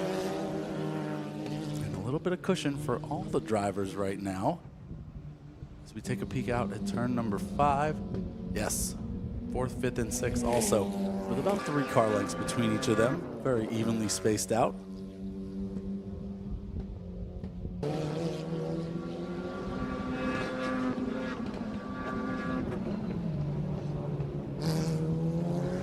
On a very windy Sunday afternoon here at Sebring International Raceway. Big headwind down the front stretch, definitely going to affect the cars, but a tailwind going down our back stretch. Have to wonder how much of an account that makes going into the braking zone. If you're carrying a couple more miles an hour, do you back your turn up a little bit? How do these cars handle? Could have been some of the issues we've seen from some of the drivers out there. As they are working out of turn 13 now towards Bishop's Bend and turn number 14.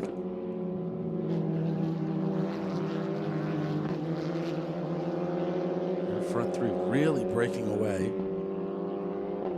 Over a 6-second gap.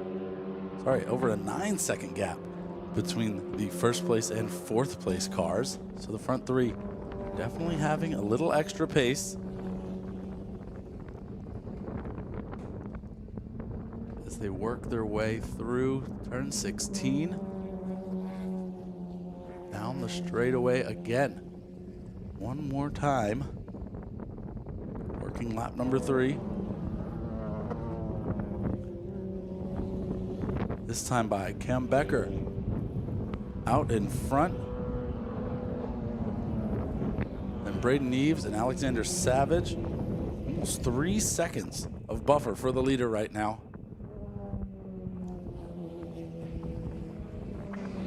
And the 99, the 89, and the 82 come through. Twatty, Rodriguez, and Becker. Chris and Cam Becker. 2 different cars. One is leading, one is in 6th position. 31 of Cam Becker out in front. Like we said at the beginning of this race, he has been the fastest car out on track, but a couple of little incidents here and there were the downfall. Not able to make it to the top step of the podium yet this weekend. As of right now, working on lap number 4. His best race so far.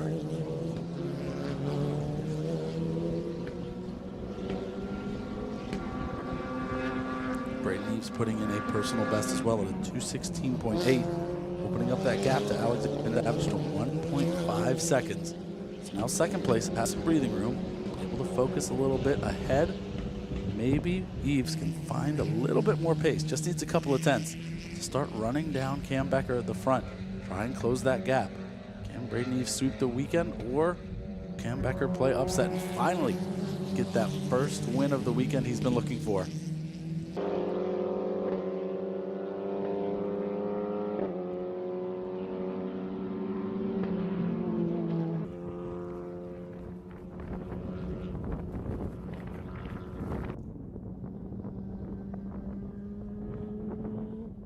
The cars are coming through. Turn 16 now. Your leaders out in front, and the next pack following behind, about 10 seconds right now.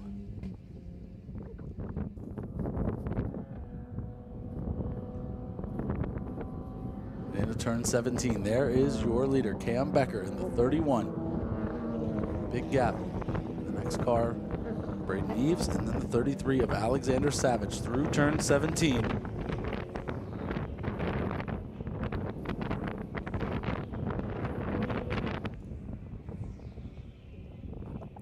And now, Braden Eves 3.3 seconds behind Cam Becker. Gap slightly opening at the front, but more importantly, the gap back to Alexander Savage up to 3 seconds. So evenly spaced between the front 3 at 3 seconds apart. And then you've got 11 seconds back to David Twatty, who has the 89 of Daniel Rodriguez all over the back of that blue and orange Formula FARA car.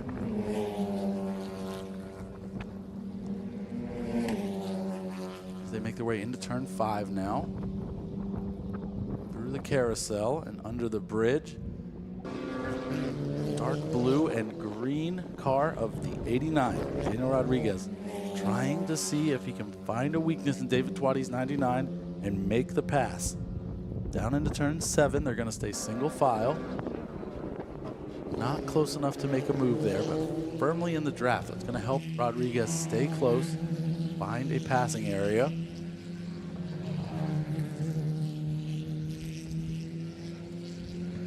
As they start coming on the screen here, we see Twatty holding off, getting a little defensive, moving one car within, trying to hold that line there. Knows that the 89 is there and ready to strike. So, the 99 of David Twatty is on alert as the 89 of Daniel Rodriguez is trying to move up into the 4th position.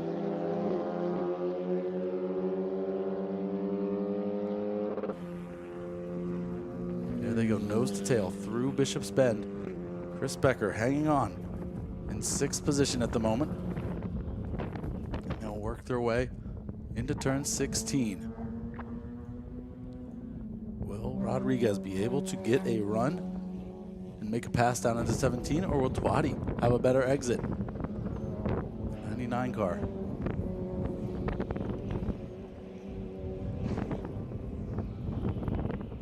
Our leader Cam Becker comes by. The gap still 3.5 seconds to Braden Eves. No change there at the front, so we'll keep watching this battle between the 89 and the 99. The 89 trying to find a way around. Not as good of a run as the 99 through 17, so now the gap a little bit bigger between the two.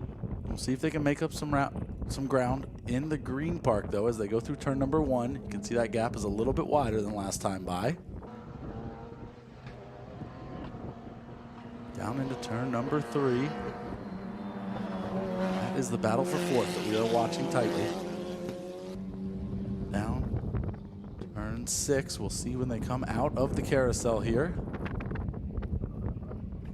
David Twatty stringing together a couple of good corners, opening up that gap. About 6 car lengths between those two, the 89 and the 99 now.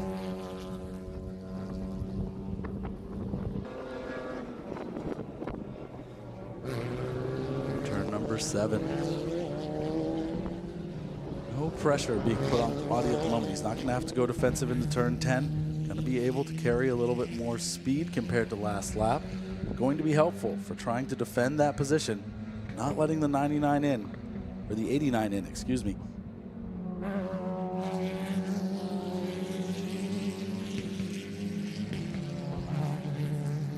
Turn 10, there go. 4th, 5th, and 6th position. We'll pick them up in turn 13 here. The leader's currently making their way through turn 14. And there those two flash on your screen. The gap continuing to stay the same.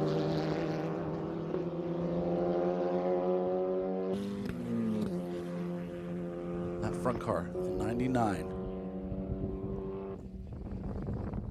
Now into turn 16. Go our drivers. Coming through. Gap widening there. 99 of Twatty able to find a little bit of pace there. Starting to move ahead. Just ran a personal best on that last lap. And speaking of personal bests, Cam Becker and Braden Eves both running personal best last time by. Gap stays the same at 3.5 seconds. No change for them.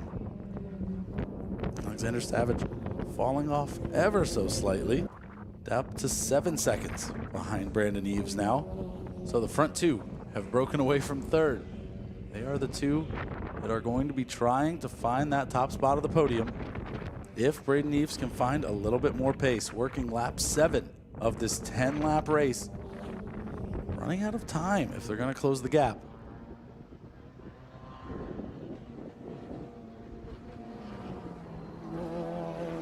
On screen now, the 99 continuing to hold that gap. That is 1.3 seconds at the start-finish line last time by.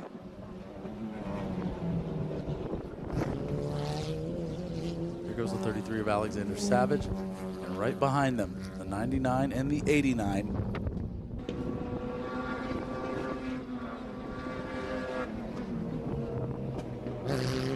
Through turn number 7, nice and clean for both of them. No clouds of dust at the exit of 7 there. That's always a good sign that it's nice and tidy.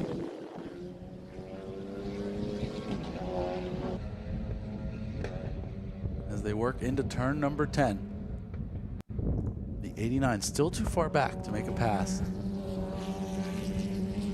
Gonna have to find some pace there as everyone has kind of settled into their gaps, found their pace, and is rolling along.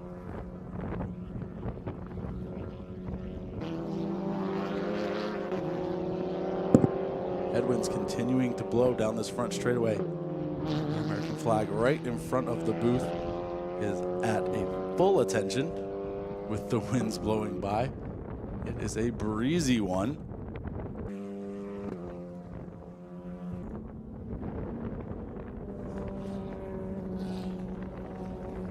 Out of turn 17 comes our leader, the 31 car. Lap number 7 in the books for them. Braden Eves drops 2/10 back, 3.8 seconds the gap now. And Alexander Savage runs a personal best, but falls back now 8.4 seconds behind the number 8 car. Here comes the next car. That's the 99 of David Twatty, opening up a gap over the 89. That's up to 2 seconds. Half second gained by the 99 now.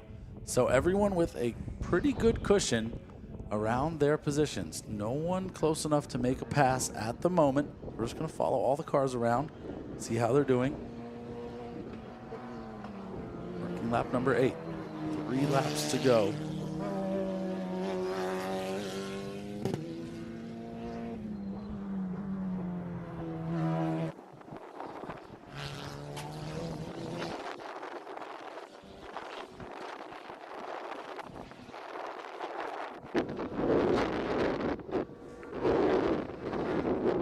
Turn 7, here comes the car into view.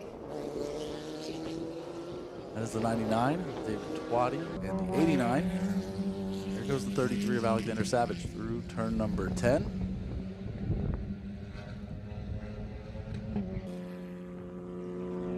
That is your leader through turn 14. That was the 31 of Cam Becker. Continuing out front, finding more and more pace in the car as the session goes on. A 15.7. Fastest lap for the 31 machine in this session. Fastest car on track.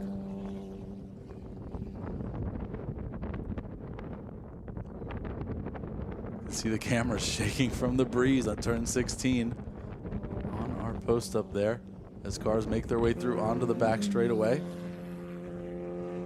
There goes the 89, Daniel Rodriguez. The 82 of Chris Becker.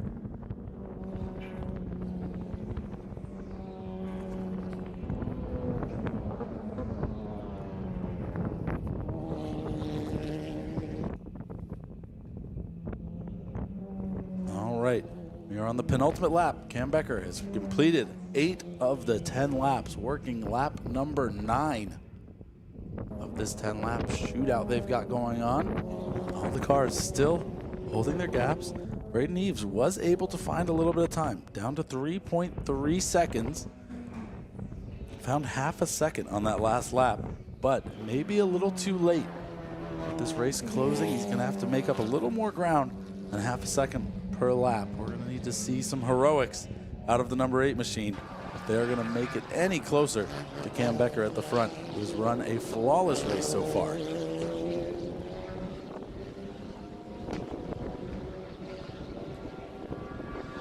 The 99 car has opened up that gap to the Rodriguez's 89 to 2.6 seconds. Another half a second added last time by. I see the one driving down, that's Axel Robards, driving down pit road, may be able to get back on track to complete a couple of laps. Well out of the race at this point, as he's only completed 5 laps so far, but always good to get track time, so there's a couple laps to be had. Get out there.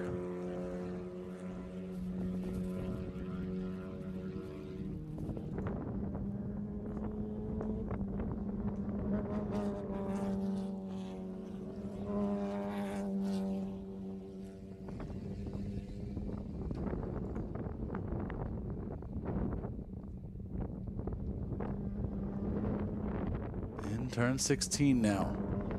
Got some cars moving through, and your leader coming into turn number 17. Cam Becker in 31, making his way underneath the bridge at turn number 17. The white flag is in the air. And Cam Becker takes the white flag for the final lap. Braden Eves, though, cuts the gap down to 2.7 seconds. Able to find 7/10 that time by. So the gap is closing there, but like I said, 2.7 seconds, may be able to find enough time to get to the back bumper of Cam Becker with a pretty good lap. But is going to need a little bit extra if he wants to make the pass as well. Now that we're on the last lap, going to have to be a perfect one. It was Braden Eves' fastest lap of the weekend, a 2:15.1. So finally getting the hang of the car and the track. Able to put in some good work. As they come through turn number 7, 10 turns to go, not too much left.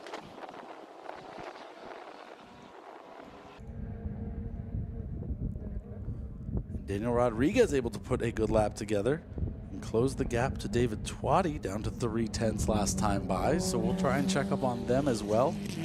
With the gap closing between 1st and 2nd and 4th and 5th.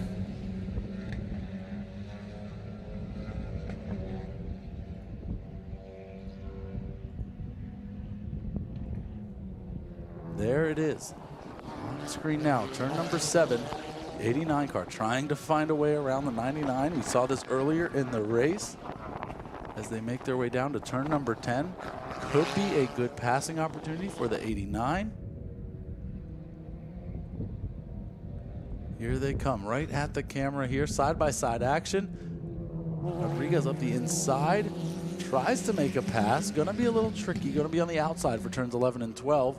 Let's see. At turn 13, was he able to make the pass stick, or does David Twatty hold on to the 4th position? It's going to be David Twatty, the 99, holding on. Was able to fend off one attack from the 89. We'll see. But out in front, Cam Becker has completed turn number 17 and crosses the finish line. Your winner. Brandon Eves closed the gap to 2.3 seconds, but not quite enough. Cam Becker picks up his first win of the weekend. Number 31 machine on top for race number 3 of Formula FARA. Alexander Savage crosses the line in 3rd, and now all eyes are on 4th position. Here the cars come down into turn 17. Rodriguez looking to make a move on the inside. He's able to get by, but will Twatty be able to carry enough speed at the exit of 17? They're coming down the front stretch now. It's not going to be enough. Rodriguez with a last corner pass, and he will finish 4th over the 99 of David Twatty.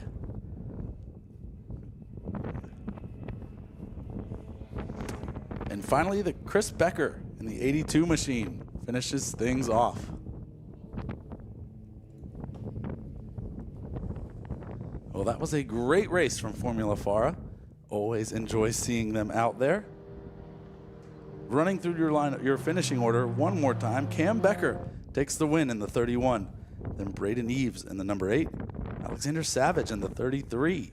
Daniel Rodriguez in the 89. Then David Twatty in the 99 machine. Chris Becker in the 82. And Axel Robards finishes 5 laps down in the number 1 car. Whew. Well, that wraps things up for the racing here at the FARA Memorial 300. A great weekend of racing. A lot of fun to see all of that. FARA will be back at the end of July. That is our next event. It's going to be at Road Atlanta. Yes, taking the show on the road. We are going to be at Road Atlanta for the Atlanta 200, July 31st through August 2nd. That is the next time you'll see our broadcast. So if you are interested in trying out HPDE or anything like that and you're in the Atlanta region or close by, check out the website, farausa.com, for more information. Find out what you need to get on track. Maybe you just want to come out and spectate, hang out with all of us here. It's a great time at the FARA events. We'd love to have you. Well, I don't think I have anything else. So I want to say thank you all for tuning in and listening on YouTube and around the paddock. I'm Nick Soriano for the FARA Memorial 300. Thank you so much. Have a great rest of your Memorial Day weekend, and we'll see you next time.